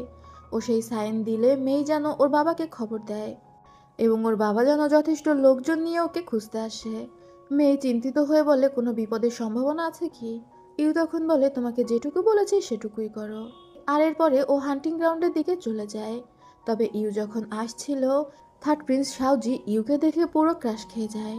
ওকে তো অনেক সুন্দর লাগছিল, যে বিষয়টা লিন খেয়াল করে। পাশ থেকে ফোর্থ প্রিন্সেস বলতে থাকে, এখনো ইউ চেঞ্জ হয়নি, আগের মতো লজ্জাহীন আছে। আমার ভাই ওকে পাত্তা দেয়নি বলে এখনো ও অ্যাটেনশন পাওয়ার চেষ্টা করে যাচ্ছে। এটা শুনতে থার্ড প্রিন্সেরও একটু খারাপ লাগে। ও চিন্তা করতে থাকে ইউ আগে ওর জন্য পাগল ছিল, কিন্তু এখন এমন ভান করে যে ও থার্ড প্রিন্সকে চেনেই না। এটা ভাবতে ভাবতে থার্ড প্রিন্স তীর তোলে এবং ইউ এর দিকে মেরে দেয়। সেই তীরটা ডিরেক্ট গিয়ে লাগে ইউ এর চুলে, আর ওর চুলের খোপা খুলে যায়। ইউ তো প্রচন্ড রেগে যায়। ও ডিরেক্ট থার্ড প্রিন্সের কাছে আসে, আর ওর চাবুক দিয়ে থার্ড প্রিন্সের হাতে একটা বাড়ি মারে। লিন তখন চিৎকার করে বলে, তুমি ওকে আঘাত করলে কেন? সে অন্যদিকে তীর মেরেছিল, যেটা ফসকে গিয়ে তোমার চুলে লেগে গিয়েছে, কিন্তু তুমি তো আহত হওনি। তবে তুমি ইচ্ছা করে ওকে চাবুক দিয়ে মারলে, যে কারণে ও আহত হয়ে গিয়েছে। ইউ তখন বলে, থার্ড প্রিন্স এত কাছে থেকে যদি তার তীর লক্ষ্যভেদ করতে না পারে, তাহলে তো তার তীরন্দাজি নিয়ে প্রশ্ন তুলতে হয়। আর সে যদি হাত ফসকে আমাকে মারতে পারে, তাহলে আমিও হাত ফসকে তাকে মেরেছি। সেখানে মুমুও হাজির হয়ে যায় ওর গল্প লেখার জন্য। ও বলতে থাকে, মিস লিন, আপনার সাথে তো এখনো থার্ড প্রিন্সের বিয়ে হয়নি, আপনি কেন তাদের মাঝে কথা বলছেন? থার্ড প্রিন্স যদি প্রিন্সেস ইউকে কিছু বলতে চায়, তাহলে তো সে নিজেই বলতে পারে। থার্ড প্রিন্স এবার রেগে ইউকে বলে, তুমি কিন্তু বাড়াবাড়ি করছো। ইউ তখন বলে, আমি যদি বাড়াবাড়ি করে থাকি, তাহলে আমার বাবাকে খবর দিচ্ছি, চলো রাজার কাছে গিয়ে বিচার দিই, এটার বিচার রাজাই করবে। এটা শুনে থার্ড প্রিন্স একটু থেমে যায়, কারণ ওই তো প্রথমে ইউকে তীর মেরেছিল। এরই মধ্যে সেখানে জিন হ্যাং চলে আসে, আর এসে বলে, কি ব্যাপার সাউজু, তোমাদের মধ্যে কি নিয়ে ঝগড়া হচ্ছে? ইউ তখন বলে, থার্ড প্রিন্স ভুল করে আমার দিকে তীর মেরে ফেলেছে, আর আমিও ভুল করে থার্ড প্রিন্সের হাতে চাবুক দিয়ে বাড়ি মেরে ফেলেছি। জিনহেং তখন বলে, আচ্ছা, সবই যেহেতু অ্যাক্সিডেন্টালি ঘটেছে, এই বিষয় নিয়ে তর্ক না করাই ভালো। তুমি এখনই গিয়ে কোনো ডাক্তারকে দেখিয়ে নাও, না হলে তোমার ক্ষত সারতে সময় লেগে যাবে। আর তারপর ইউয়ের দিকে তাকিয়ে বলে, চলুন আমি আপনাকে ক্যাম্পে পৌঁছে দিচ্ছি। এটা বলে জিনহেং ইউকে নিয়ে সেখান থেকে চলে যায়। এরপর আমাদের সন্ধ্যাবেলার দৃশ্য দেখানো হয়। বৃষ্টি নেমে যাওয়ার কারণে ওরা একটা জঙ্গলের মধ্যে ফেসে গিয়েছিল। জিনহেং আর ইউ সামনে সামনে হাঁটছিল, এবং হুয়ালি পেছনে। তবে ইউয়ের একটু ভয় লাগছিল। জিনহেং তখন বলে, কি ব্যাপার, তুমি কি নিয়ে এত নার্ভাস? ইউ তখন বলে, সকাল থেকে আমার কেন যেন মনে হচ্ছে কোনো উল্টাপাল্টা কিছু ঘটবে। তোমাকে যেমনটা বলেছিলাম, তুমি কি প্রিপারেশন নিয়েছো? জিনহেং তখন বলে, চিন্তা করো না, তুমি যেমনটা বলেছিলে আমি আমার লোকজন রেডি রেখেছি। তখনই ওরা আশেপাশে শব্দ শুনতে পায়। জিনহেং তখন বলে, আমি যতজন লোক এক্সপেক্ট করেছিলাম তার থেকে অনেক বেশি লোক চলে এসেছে মনে হয়। আচ্ছা, বিষয় না, আমি হুয়ালিকে বলছি তোমাকে নিরাপদে পৌঁছে দিতে। আমার মনে হয় না ওরা তোমাকে আটকাবে, কারণ ওদের টার্গেট আমি। ইউ তখন জিনহেংয়ের হাত ধরে বলে, তুমি কি পাগল হয়েছ? আমি কোনোভাবেই তোমাকে এখানে রেখে যাব না। আর তাছাড়া যেহেতু বিপদ এসেছে, একসাথে থাকলেই তো আমরা সবাই সেফ থাকবো। জিনহেং তখন মনে মনে বলে, আমি কিন্তু তোমাকে সুযোগ দিয়েছিলাম, তুমি যেহেতু যাওনি, এখন থেকে সারা জীবন তোমাকে আমার পাশেই থাকতে হবে। তবে এটা তো জিনহেং মনে মনে বলেছিল। এরই মধ্যে ওদের দিকে এলোপাথারি তীর ছুটে আসতে থাকে। জিনহেং আর হুয়ালি কোনোভাবে সেই সব তীর আটকাচ্ছিল। সেখানে প্রচুর আততায়ী এসে যায় এবং জিনহেংয়ের উপর আক্রমণ করে দেয়। ওরা তো যথেষ্ট ফাইট করছিল, তবে একটা তীর জিনহেংয়ের দিকে ছুটে আসে জিনহেংয়ের পেছন দিক থেকে, যেটা জিনহেং খেয়াল করে পারে না। তবে ইউ বিষয়টা দেখতে পায়, আরও দৌড়ে জিনহেংয়ের সামনে গিয়ে দাঁড়িয়ে যায়, এবং জিনহেংয়ের বদলে সেই তীরটা লেগে যায় ইউয়ের বুকে। ব্যাস, ইউ তো আহত হয়ে যায়। জিন হ্যাং দ্রুত ইউকে ধরে ফেলে। এরই মধ্যে বাংলা সিনেমার শেষ দৃশ্যে পুলিশের মতো ইউয়ের বাবা তার সেনাবাহিনী নিয়ে প্রবেশ করে। তখন কালো পোশাকধারী যেসব আততায়ী এসেছিল সবাই নিজেদেরকে পয়জন দিয়ে মেরে ফেলে, আর ইউও ততক্ষণে অজ্ঞান হয়ে গিয়েছিল। এরপরে তো ইউশিকে ওদের বাড়িতে নিয়ে আসা হয়, আর ক্রাউন প্রিন্স তার পার্সোনাল ডাক্তার পাঠিয়ে দেয়। ডাক্তার ইউকে চিকিৎসা করার পর নিজেই ঘেমে একসা হয়ে গিয়েছিল, কারণ আজ যদি ইউর কিছু হয়ে যেত ডাক্তারের নিজের জীবন নিয়ে টানাটানি লেগে যেত। একে তো ইউ প্রিন্স নিং এর মেয়ে, তার উপর ক্রাউন প্রিন্সের কাছের মানুষ। যা হোক, মেয়ে যখন ইউর কম্বল ঠিক করে দিচ্ছিল তখনও ইউর হাতের মধ্যে একটি ফুলের ডাটা পায়, আর ডাক্তারকে এটা বললে ডাক্তার চেক করতে চায় এবং দেখতে পায় এটা খুবই রেয়ার একটা মেডিসিনাল হার্ব। ডাক্তার দ্রুত সেই ঔষধি গাছ নিয়ে বের হয়ে যায়, কারণ এটাকে দ্রুত প্রিজার্ভ করতে হবে। তবে সে যখন বের হচ্ছিল বাইরে প্রিন্স নিং এবং ক্রাউন প্রিন্স দাঁড়িয়েছিল। ডাক্তার বের হয়ে জানায় ইউ এখন বিপদমুক্ত। তীরটা তার কাঁধের দিকে লেগেছে, হার্টের কাছাকাছি যায়নি, তাই এটা শুধুমাত্র একটা ক্ষতই ধরে নেওয়া যায়, আর ঠিক মতো রেস্ট নিলে সেই ক্ষত সেরে যাবে। প্রিন্স নিং সবকিছু শুনে তো একটু নিশ্চিন্ত হয়। জিন হ্যাং ইউকে দেখতে যেতে চাচ্ছিল, তবে ইউর বাবা বলে ক্রাউন প্রিন্স আপনি এখন ফিরে যান এবং নিজের চিকিৎসা করান, আপনিও হয়তো আহত হয়েছেন। জিন হ্যাং তখন নিজেকে সামলে নেয় আর বলে ঠিক আছে, আমি কাল তাহলে প্রিন্সেস ইউকে দেখতে আসবো, আর তারপর সেখান থেকে চলে যায়। ডাক্তারও জিন হ্যাং এর সাথে সাথে সেখান থেকে বিদায় নেয়। তবে রাস্তায় যেতে যেতে ডাক্তার জিন হ্যাংকে জানায় ইউয়ের যে তীরটা লেগেছে সেই তীরের আগায় বিষ ছিল না, তবে অদ্ভুত এক ধরনের ওষুধ ছিল, যে ওষুধটা সাধারণ কোনো মানুষের ক্ষতি করবে না, তবে যাদের মধ্যে ডার্কনেস টক্সিসিটি আছে তাদের খুব বাজেভাবে ক্ষতি করবে। এই ওষুধের কারণে শরীরে টক্সিন থাকা মানুষের মৃত্যু হতে পারে। জিন হ্যাং বুঝতে পারে যে তার উপর আক্রমণ করিয়েছে, সে জানে যে জিন হ্যাং এর শরীরে টক্সিন রয়েছে। এরপরে ডাক্তার ইউয়ের তুলে আনা ফুলটা জিন হ্যাংকে দেয় আর বলে এটা হচ্ছে হিডেন ফেস ফ্লাওয়ার, অনেক রেয়ার একটা ঔষধি গাছ, যেটা আপনার টক্সিন রিমুভ করার জন্য অনেক বছর ধরে আমরা খুঁজে বেড়াচ্ছি। জানা যায় এই একটা মাত্র ঔষধি গাছ বহু বছর ধরে ওরা খুঁজে আসছিল। জিন হ্যাং ওর ফরচুন টেলারের কথা মনে করে, যে বলেছিল তোমার জীবনে একটা মেয়ে আসবে যার সাথে তোমার ডেস্টিনি লেখা রয়েছে, হয়তো সেই এসে তোমার ভাগ্য পরিবর্তন করে দিবে। আর জিন হ্যাং তো এটার উত্তরে বলেছিল তার ভাগ্য তার হাতে, সে নিজেই এই ঔষধি গাছ খোঁজার জন্য চারিদিকে লোক পাঠাবে। ওই ফরচুন টেলার তখন বলেছিল এই ঔষধি গাছ চেনা সহজ বিষয় না, এটা দেখতে মনে হয় যে রাস্তার পাশের আগাছা, এটা তখনই চেনা যায় যখন এই ফুলটা পরিপূর্ণ ফুটে যায়, আর এই ফুল ফোটার সঠিক কোনো সময় নেই, যে কোনো সময় ফুটে যেতে পারে আর কি। সিন আবার প্রেজেন্টে আসে এবং জিন হ্যাং বুঝতে পারে ফরচুন টেলার যে মেয়েটার কথা বলেছিল যার সাথে জিন হ্যাং এর ভাগ্য জড়িত সেটা ইউ। এই কারণেই তো অজ্ঞান অবস্থায় ইউ এই ফুল গাছ তুলে এনেছে। এরপর আমাদের রাজাকে দেখানো হয়, যেখানে প্রিন্স নিং সহ অন্যান্য মন্ত্রীরা উপস্থিত ছিল। রাজা প্রিন্স নিংকে ধন্যবাদ দেয়, কারণ প্রিন্স নিং এর মেয়ে ক্রাউন প্রিন্সকে বাঁচানোর জন্য নিজে তীর খেয়েছে। এখন সে যে ক্রাউন প্রিন্সের এত বড় উপকার করেছে, এটার জন্য প্রিন্স নিংকে কী বা পুরস্কার দিবে। বর্তমানে প্রিন্স নিং সর্বোচ্চ র্যাঙ্কে রয়েছে। প্রিন্স নিং তখন বলে আমি আমার জন্য কিছু চাই না, যেহেতু আমার মেয়ে এত বড় সাহস দেখিয়েছে তাই সে সুস্থ হোক, সে যদি আপনার কাছে কিছু চায় আপনি দয়া করে তাকে সেই জিনিসটা দিয়ে দিবেন। আর মনে মনে ভাবতে থাকে যে কোনো র্যাঙ্কের থেকে রাজার একটা প্রমিস বেশি মূল্যবান। আর রাজাও এক কথায় বলে দেয় ঠিক আছে, প্রিন্সেস ইউ আমার কাছে যা চাইবে আমি তাকে সেই অনুমতি দিয়ে দিব। এরই মধ্যে ক্রাউন প্রিন্স আর থার্ড প্রিন্স দুজনেই ভেতরে আসে। রাজা ক্রাউন প্রিন্সকে জিজ্ঞাসা করে সে কি জানতে পেরেছে কিনা তাকে কারা মারার চেষ্টা করেছে। জিনহ্যাং তখন বলে প্রিন্স নিং সঠিক সময়ে এসে তাকে বাঁচিয়ে নিয়েছে, না হলে আজ ভয়ঙ্কর কিছু হতে পারত। প্রিন্স নিং তখন বলে এই ক্রেডিট তার না, ইউ তাকে একটা সিগন্যাল পাঠিয়েছিল যে কারণে সে ইউ এর খোঁজে ওই জঙ্গলে গিয়েছিল। ইউ তো আগেই মেয়েকে জানিয়ে রেখেছিল সে 2 ঘন্টার মধ্যে না ফিরলে যেন তার বাবাকে পাঠানো হয়। যা হোক, এখানে ইউ এর বাবা জানায় সমস্ত অপরাধীরা তো আত্মহত্যা করে নিয়েছে, তবে তাদের লিডারের কাছে সে একটা সিল পেয়েছে, আর ওই সিল বের করলে দেখা যায় এটা তো ছিল থার্ড প্রিন্সের, যেটা দেখে থার্ড প্রিন্স নিজেই অবাক হয়ে যায় আর হাঁটু গেড়ে বসে বলতে থাকে তাকে ফাঁসানো হচ্ছে, সে ক্রাউন প্রিন্সকে মারার চেষ্টা করেনি। রাজা তখন জিন হ্যাংকে জিজ্ঞাসা করে তার কি মনে হয় এই হামলার পিছনে থার্ড প্রিন্সের হাত রয়েছে কিনা।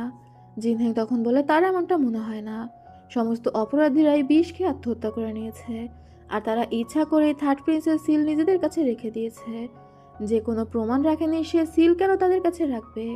নিশ্চয়ই এটা থার্ড প্রিন্সকে ফাঁসানোর জন্যই করা হয়েছে। রাজা তখন মন্ত্রীদের আদেশ দেয় এই বিষয়ে ইনভেস্টিগেশন করার জন্য, আর সবাইকে সেখান থেকে চলে যেতে বলে, শুধুমাত্র জিনহেংকে ছাড়া। আর জিনহেংকে একা পেয়ে বলে, এখন শুধু তুমি আর আমি আছি, সত্যি করে বলো তুমি কি নিজের উপর নিজে হামলা করিয়েছ? জিনহেং তখন বলে, আমি যদি নিজের উপর নিজে হামলা করাতাম কখনোই আমি ইউকে আঘাত পেতে দিতাম না।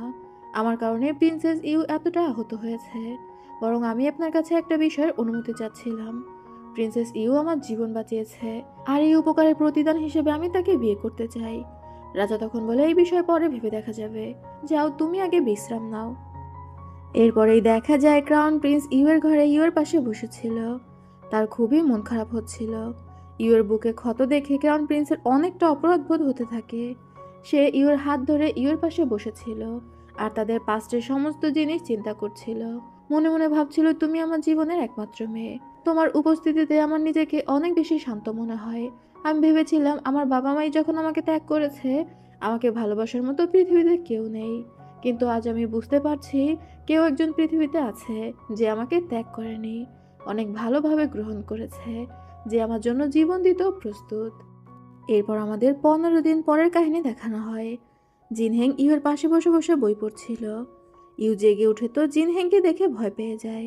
ও চিৎকার করে বলে, তুমি এখানে কিভাবে আসলে? জিনহেং তখন বলে, দেয়াল টপকে এসেছি।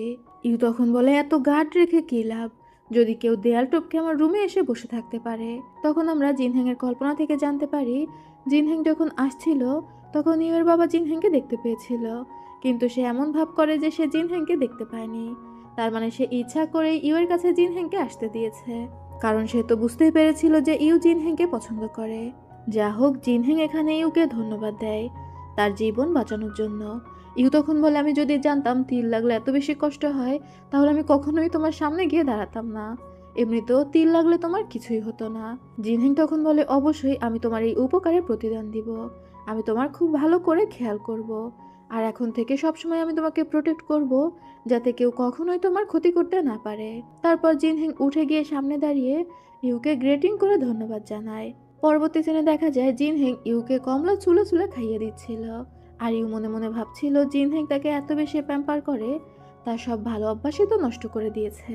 জিনহেং তার সব আবদারই মেনে নেয়, সে একদম নষ্ট হয়ে গেল। খেতে খেতে জিনহেং ইউকে জিজ্ঞাসা করে, তোমার কি মনে হয় সাউজি এই হামলাটা করিয়েছে?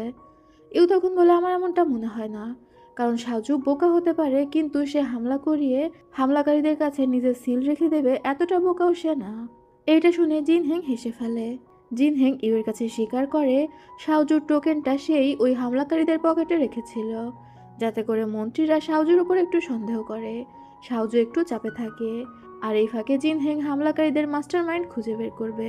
জিনহেং তো তখনও ইউকে কমলা খাইয়ে দিচ্ছিল, আর ইউ হেসে হেসে জিনহেংয়ের সাথে গল্প করছে। পরবর্তী অনেকদিন পর্যন্ত জিনহেং ইউয়ের খুব ভালো করে খেয়াল রাখে, ইউ একদম পুরোপুরি সুস্থ হয়ে যাওয়া পর্যন্ত।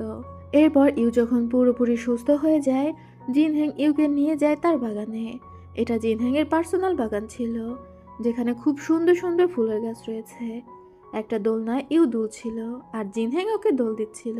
দোল খেতে খেতে ইউ জিনহেংকে জিজ্ঞাসা করে, তুমি কি আমাকে কিছু বলতে চাও? আমার কেন যেন মনে হচ্ছে তুমি আমাকে কিছু বলতে চাও। জিনহেং ইউয়ের কাছাকাছি চলে আসে, আর সে কিছু বলতে চাচ্ছিল, কিন্তু তখনই সেখানে একটা মেয়ে চলে আসে আর বলে, আমি তো দেখছি খুবই লাকি, আমি জানতাম তুমি এই বাগানে থাকবে, এত সুন্দর ফুলের সৌন্দর্য কেই বা উপেক্ষা করতে পারে। আর ইউর দিকে তাকিয়ে বলে, আমার মনে হয় আপনি তাহলে প্রিন্সেস ইউ, যে আমার কাজিনকে বাঁচিয়েছেন। এই মেয়েটি ছিল জিনহেংয়ের মামাতো বোন, যে জিনহেংকে পছন্দ করত। সে ইউকে ধন্যবাদ দেয় জিনহেংকে বাঁচানোর জন্য। তবে ইউয়ের এই বিষয়টা একদমই পছন্দ হয় না। ওর আগে ফুসতে ফুসতে বলছিল, আমি ক্রাউন প্রিন্সকে বাঁচিয়েছি, তুমি কি আমাকে ধন্যবাদ দেয়ার? জিনহেং কিছু বলতে যাচ্ছিল, তখনই সেখানে হুয়ালি আসে আর ইশারা করে জিনহেংকে ডাকে। জিনহেং তখন ইউকে সেখানে রেখে হুয়ালির সাথে একটু কথা বলতে দূরের দিকে যায়। তখনই জিনহেংয়ের মামাতো বোন ইউকে বলে, তুমি কি এমনটা ভাবছো যে তুমি ক্রাউন প্রিন্সেস হবে? শুধুমাত্র তোমার বাবার ক্ষমতার জন্য আমার কাজিন তোমাকে এত ভালোভাবে ট্রিট করছে, তা না হলে সে খুবই কঠোর একজন মানুষ, কাউকেই এত ভালোভাবে সে ট্রিট করে না। আর তাছাড়া তুমি যতই সুন্দর হও না কেন, তুমি এই ফুলগুলোর মতো, একটা সময় না একটা সময় মাটির সাথে মিশে যাবে। আমার কাজিন সারা জীবন তোমাকে এভাবে ট্রিট করবে, এই দিবা স্বপ্ন দেখো না। কেননা ভবিষ্যতে আমি হব তার লিগ্যাল ওয়াইফ। ইউ তখন বলে আমার বাবার ক্ষমতা তো আমার কাছে আছে, তোমার কাছে কি আছে? জিনহেংয়ের মামাতো বোন তখন বলে ডিউক এস্টেটের শাসনভার নেয়ার জন্য কেউই নেই, তাই জিনহেং আমাকে বিয়ে করবে ডিউক এস্টেটের ক্ষমতা পাওয়ার জন্য। আর ডিউক এস্টেটের কাছে তোমার বাবার ক্ষমতা কিছুই না। আচ্ছা যাও, আমি তো তার লিগ্যাল ওয়াইফ হব, আমি তোমাকে তার সাথে থাকতে দিব, তুমি তার কনকুবাইন হয়ে থাকতে পারো। এটা শুনে ইউ উপহাসের হাসি দেয় আর তারপর বলে আমি কারোর জন্য বেঁচে থাকি না, আমি বেঁচে থাকি আমার নিজের জন্য। আমি যদি কখনো তোমার কাজিনের একমাত্র ওয়াইফ হতে না পারি, তাহলে আমি অন্য কাউকে চয়েস করে নিব, যার জীবনে আমি হব একমাত্র। তোমার কি মনে হয় আমি তোমার কাজিনের জন্য বসে আছি?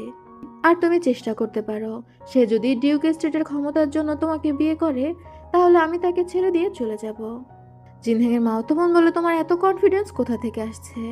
ইউ তখন বলে আমার নিজের কাছে ক্ষমতা আছে তাই কনফিডেন্সও আছে। আমার কোনো এমন পুরুষকে প্রয়োজন নেই যার জীবনে আমি একমাত্র হতে পারবো না। এটা বলেই ইউ রেগে মেগে সেখান থেকে বেরিয়ে যায়। জিনহেং তখনই ফিরছিল। ইউকে রেগে মেগে বের হয়ে যেতে দেখে ও দৌড়ে ইউর পিছনেই চলে যায়। আর জিনহেংয়ের মামাতো বোন ওকে পেছন থেকে ডাকতে থাকে। এরপরেই দেখা যায় ইউ রেগে মেগে বাজারের মধ্যে দিয়ে হাঁটছিল। তখনই ও পা ফসকে পড়ে যায়। জিনহেং দৌড়ে এসে ইউকে ধরে ফেলে। আশেপাশের লোকজন ওদের রোমান্স দেখে তো মুখ টিপে টিপে হাসছিল। জিনহেং জিজ্ঞাসা করে তোমার পায়ে ব্যথা পেয়েছো? ইউ তখন বলে হ্যাঁ, আমি আমার পায়ে ব্যথা পেয়েছি। জিনহেং তখন ইউকে কোলে নিয়ে ওর বাড়িতে ফিরে আসে আর তারপর ইউর ঘরে বসে বসে ইউর পায়ে মাসাজ করে দিতে থাকে। ইউ জিনহেংয়ের কাছ থেকে পাটা ছাড়িয়ে নিয়ে বলে তুমি তোমার মামাতো বোনকে বিয়ে করবে, তাহলে আমার কাছে কি করছো? যাও ওর সাথে গিয়ে সময় কাটাও।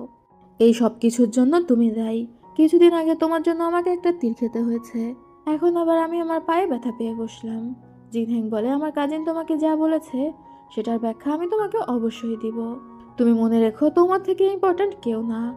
এটা শুনে তো ইউয়ের মনটাই ভালো হয়ে যায়। ও তখন আবারও জিনহেংয়ের পায়ের উপর পা তুলে দেয় আর ইশারা করে বলে পা টিপে দেওয়ার জন্য। জিনহেং তখন মুচকি হেসে ইউয়ের পা টিপে দিতে থাকে আর এরপর জিনহেং ইউকে ঘুম পাড়িয়ে দেয়। সেখান থেকে জিনহেং ডিরেক্ট চলে যায় তার নানার কাছে আর গিয়ে খুব কড়াভাবে জিজ্ঞাসা করে তার বিয়ের সিদ্ধান্ত নেওয়ার তার নানাকে। সে কাকে বিয়ে করবে না করবে সেটা তার বিষয়। তার নানা তখন রেগে বলতে থাকে একটা মেয়ের জন্য তুমি তোমার নানার সাথে এভাবে কথা বলছো, তুমি একটা বেয়াদব হয়েছ। জিনহেং তখন বলে কিসের নানা? অনেক ছোটবেলাতেই তোমার আমার মধ্যে সমস্ত সম্পর্ক শেষ হয়ে গিয়েছে, যখন তুমি ক্ষমতার জন্য আমাকে অন্য একটা রাজ্যে হোস্টেস হিসেবে পাঠিয়েছিলে। জিনহেংয়ের নানা তখন বলে তুমি আমাকে এখনো ঘৃণা করো? এরপর জিনহেংয়ের নানা আবার বলে যে প্রিন্সেস ইউয়ের প্রিন্স নিং এর সাপোর্ট রয়েছে, এই কারণে যদি তুমি তাকে বিয়ে করতে চাও তাহলে তুমি তাকে কনকুবাইন হিসেবে নিতে পারো, তবে তোমার মামাতো বোনই তোমার লিগ্যাল ওয়াইফ হবে। সে ছোটবেলা থেকে এটা জেনে এসেছে যে তোমার সাথে তার বিয়ে হবে। সে তোমাকে অনেক পছন্দ করে আর তাকে বিয়ে করে তোমার ইমপ্রেস বানালে ডিউক এস্টেটের সমস্ত ক্ষমতা তোমার হবে। এই সব কিছু আমি তোমার ভালোর জন্যই করছি। জিনহেং তখন বলে আমার ভালোর জন্য? ছোটবেলায় আমাকে হোস্টেস হিসেবে পাঠিয়ে দিয়েছিলে আমার ভালোর জন্য, আমার মা মারা গিয়েছে সেটা আমার ভালোর জন্য, তুমি টোটালি আমাকে ইগনোর করেছো আমার ভালোর জন্য, এখন আবার তুমি আমার বিয়ের প্ল্যান করছো আমার ভালোর জন্য। তুমি এই সব কিছু করেছো তোমার পরিবারের জন্য এবং তোমার ক্ষমতার জন্য, আমার ভালোর জন্য কিছুই করোনি। ওনারা তখন আবার ওকে বলে যে তুমি তাহলে এখনো আমাকে ঘৃণা করো? তোমাকে আমি হোস্টেস হিসেবে পাঠিয়েছিলাম যেটার জন্য আমার কোনো আফসোস নেই, কারণ সেটা একটা ভালো ডিসিশন ছিল, না হলে আমি আমার রাজ্যের অনেক ক্ষমতা হারাতাম, আমাকে অন্যের দয়ায় চলতে হতো। জিনহেং তখন প্রচণ্ড রেগে যায় আর বলে আমি তোমাকে ঘৃণা করি না, তবে তুমি যদি তোমার লাইন ক্রস করো, আমাকে আমার কাজিনের সাথে বিয়ে দেওয়ার জন্য জোর করো বা প্রিন্সেস ইউয়ের ক্ষতি করার কোনো চেষ্টা করো, তাহলে অবশ্যই আমি তোমাকে ঘৃণা করব এবং ছোটবেলায় তুমি আমার সাথে যেটা করেছো সেটার জন্য প্রতিশোধ নিব। আমার মায়ের সাথে যেটা ঘটেছে সেটার জন্য প্রতিশোধ নিব। আর আমি যদি একবার প্রতিশোধ নিতে চাই আমি কি করতে পারি সেটা তুমি খুব ভালো করেই জানো। প্রিন্সেস ইউ তোমার থেকে অনেক বেশি ইম্পর্ট্যান্ট আমার কাছে। এটা বলে জিনহেং সেখান থেকে বেরিয়ে চলে যায়। তবে যাওয়ার সময় ওর মামাতো বোন ওর হাত ধরে আর বলে ছোটবেলা থেকে আমি জানি যে আমি তোমার ওয়াইফ হব, আমি সেভাবেই নিজেকে প্রস্তুত করেছি এবং সবসময় তোমাকে ভালোবেসেছি। প্রিন্সেস ইউ এর মধ্যে এমন কি আছে যেটা আমার মধ্যে নেই? জিনহেং তখন বলে তার মধ্যে কি আছে সেটা বড় বিষয় না, তবে সে আমার জীবনের একমাত্র ভালোবাসা আর আমার জীবনে একমাত্র সেই থাকবে। এটা বলে জিনহেং সেখান থেকে চলে যায়। পরদিন সকালেই মোমো দৌড়ে আসে ইউয়ের কাছে আর বলে তুমি জানো কি হয়েছে? ক্রাউন প্রিন্স তার বাগানে 10 মাইল এলাকা জুড়ে ঘিরে দিয়েছে, যেখানে শুধুমাত্র তুমি ছাড়া বিনা অনুমতিতে আর কেউই প্রবেশ করতে পারবে না। তোমরা দুইজন নিশ্চয়ই প্রেম করছো, তাই না? এই ঘটনা যদি আমি লিখি তাহলে আমার বই এবার সবচেয়ে বেশি সেল হবে। সত্যি করে বলো, তোমরা প্রেম করছো? তুমি ক্রাউন প্রিন্সকে ভালোবাসো? এরই মধ্যে জিন হেং দরজার পাশে এসে দাঁড়ায়, যেটা ওরা দুজন দেখতে পায় না। আর জিন হেং অপেক্ষা করছিল যে ইউ কি উত্তর দেয়। ইউ তখন বলে, আমি নোবেল ফ্যামিলির ভালোবাসা বুঝি না। প্রিন্সরা 2টা 3টা বিয়ে করে। আমি কখনোই ভালোবাসার জন্য কারোর সাথে কম্পিটিশন করতে চাই না। যে শুধুমাত্র আমাকেই ভালোবাসবে, যার ভালোবাসা পাওয়ার জন্য আমাকে কম্পিটিশন করতে হবে না, আমি তেমন কাউকেই ভালোবাসবো। মোমো তখন বলে, শুধুমাত্র এই কারণেই কি তুমি তাকে পছন্দ করা বাদ দিয়েছো? ও তখন বলে, ভালোবাসার মানুষকে যদি কারোর সাথে ভাগ করে নিতে হয় তাহলে সবচেয়ে গভীরতম ভালোবাসাও আস্তে আস্তে কমতে থাকে। আর তাছাড়া আমি এখানে লাক্সারি জীবন কাটাতে পারছি, তাহলে অবশ্যই ভাত কাপড়ের জন্য আমি কাউকে বিয়ে করব না। বিয়ে করলে ভালোবাসার জন্যই করব। আর সেই ভালোবাসার জন্যই যদি আমাকে কম্পিটিশন করতে হয় তাহলে কি দরকার বিয়ে করার? তখনই ক্রাউন প্রিন্স ঘরের ভিতরে আসে আর বলে, তোমরা কি নিয়ে গল্প করছো? মোমো ক্রাউন প্রিন্সকে দেখে দৌড়ে সেখান থেকে বের হয়ে যায়। জিন হেং ইউকে বলে, এখন আমি তোমার সাথে যেটা করব সেটাতে তোমার একটু আঘাত লাগতে পারে। এটা বলেই ও ইউকে ধরে টেবিলের উপরে বসিয়ে দেয়। ইউ তো বুঝতে পারছিল না জিন হেং এখন কি করতে যাচ্ছে। জিন হেং আস্তে করে ইউর ঘাড়ের থেকে কাপড়টা সরায়, যেখানে ইউর তীর লেগেছিল। ইউ তো প্রথমে ভয় পেয়ে যায়। ও জিন হেংকে বলে, তুমি কি করতে চাচ্ছ? জিন হেং ওর সাথে একটা ব্যাগ নিয়ে এসেছিল, যেখানে ছিল ট্যাটু করার জিনিসপত্র। ও ইউয়ের ক্ষত জায়গাতে সুন্দর একটা ফুলের ট্যাটু করে দেয়, যে ফুলের নাম ছিল আইরিশ ফ্লাওয়ার। ইউ তো মনে মনে ভাবতে থাকে, জিন হেং সব কাজে কেন পারদর্শী। ও আমার ক্ষতটা ঢাকার জন্য এখন একটা ট্যাটুও করে দিয়েছে। জিন হেং ইউকে বলে, এই ক্ষতটা আমার জন্য হয়েছে, আমি চাই না এই ক্ষতটা তোমাকে কষ্ট দিক, সেই কারণেই আমি এটা ফুলের ট্যাটু দিয়ে ঢেকে দিলাম। দরজার বাইরে থেকে মোমো এগুলো দেখছিল, আর ও তো লজ্জা পেয়ে পুরো ঘটনা লিখে নেয়। এই ঘটনা পুরো ভাইরাল হয়ে যাবে প্রিন্সেস ইউ এবং ক্রাউন প্রিন্সের প্রেম কাহিনী। ইউ জিনহেংকে বলে, তুমি কি এই ট্যাটু করে দেওয়ার জন্য এত রাতে আমার ঘরে এসেছো? জিনহেং তখন বলে, শুধু এটা না, আমার মামাতো বোন তোমাকে আজকে যা কিছু বলেছে এমনটা আর কখনোই ঘটবে না, সেই বিষয়টা আমি লক্ষ্য রাখবো। ইউ তখন মনে মনে বলে, পুরো মুডটাই নষ্ট করে দিল, কি দরকার ছিল ওর কথা উঠানো। জিনহেং ইউর কাছাকাছি গিয়ে বলে, আরও একটা বিষয়, তুমি আমার কাছে সবচেয়ে বেশি ইম্পর্ট্যান্ট। ইউ তো অনেক খুশি হয়ে যায় এটা শুনে। এরপর দেখা যায় ইউ আর জিনহেং বাইরে বসে বসে তারা দেখছিল।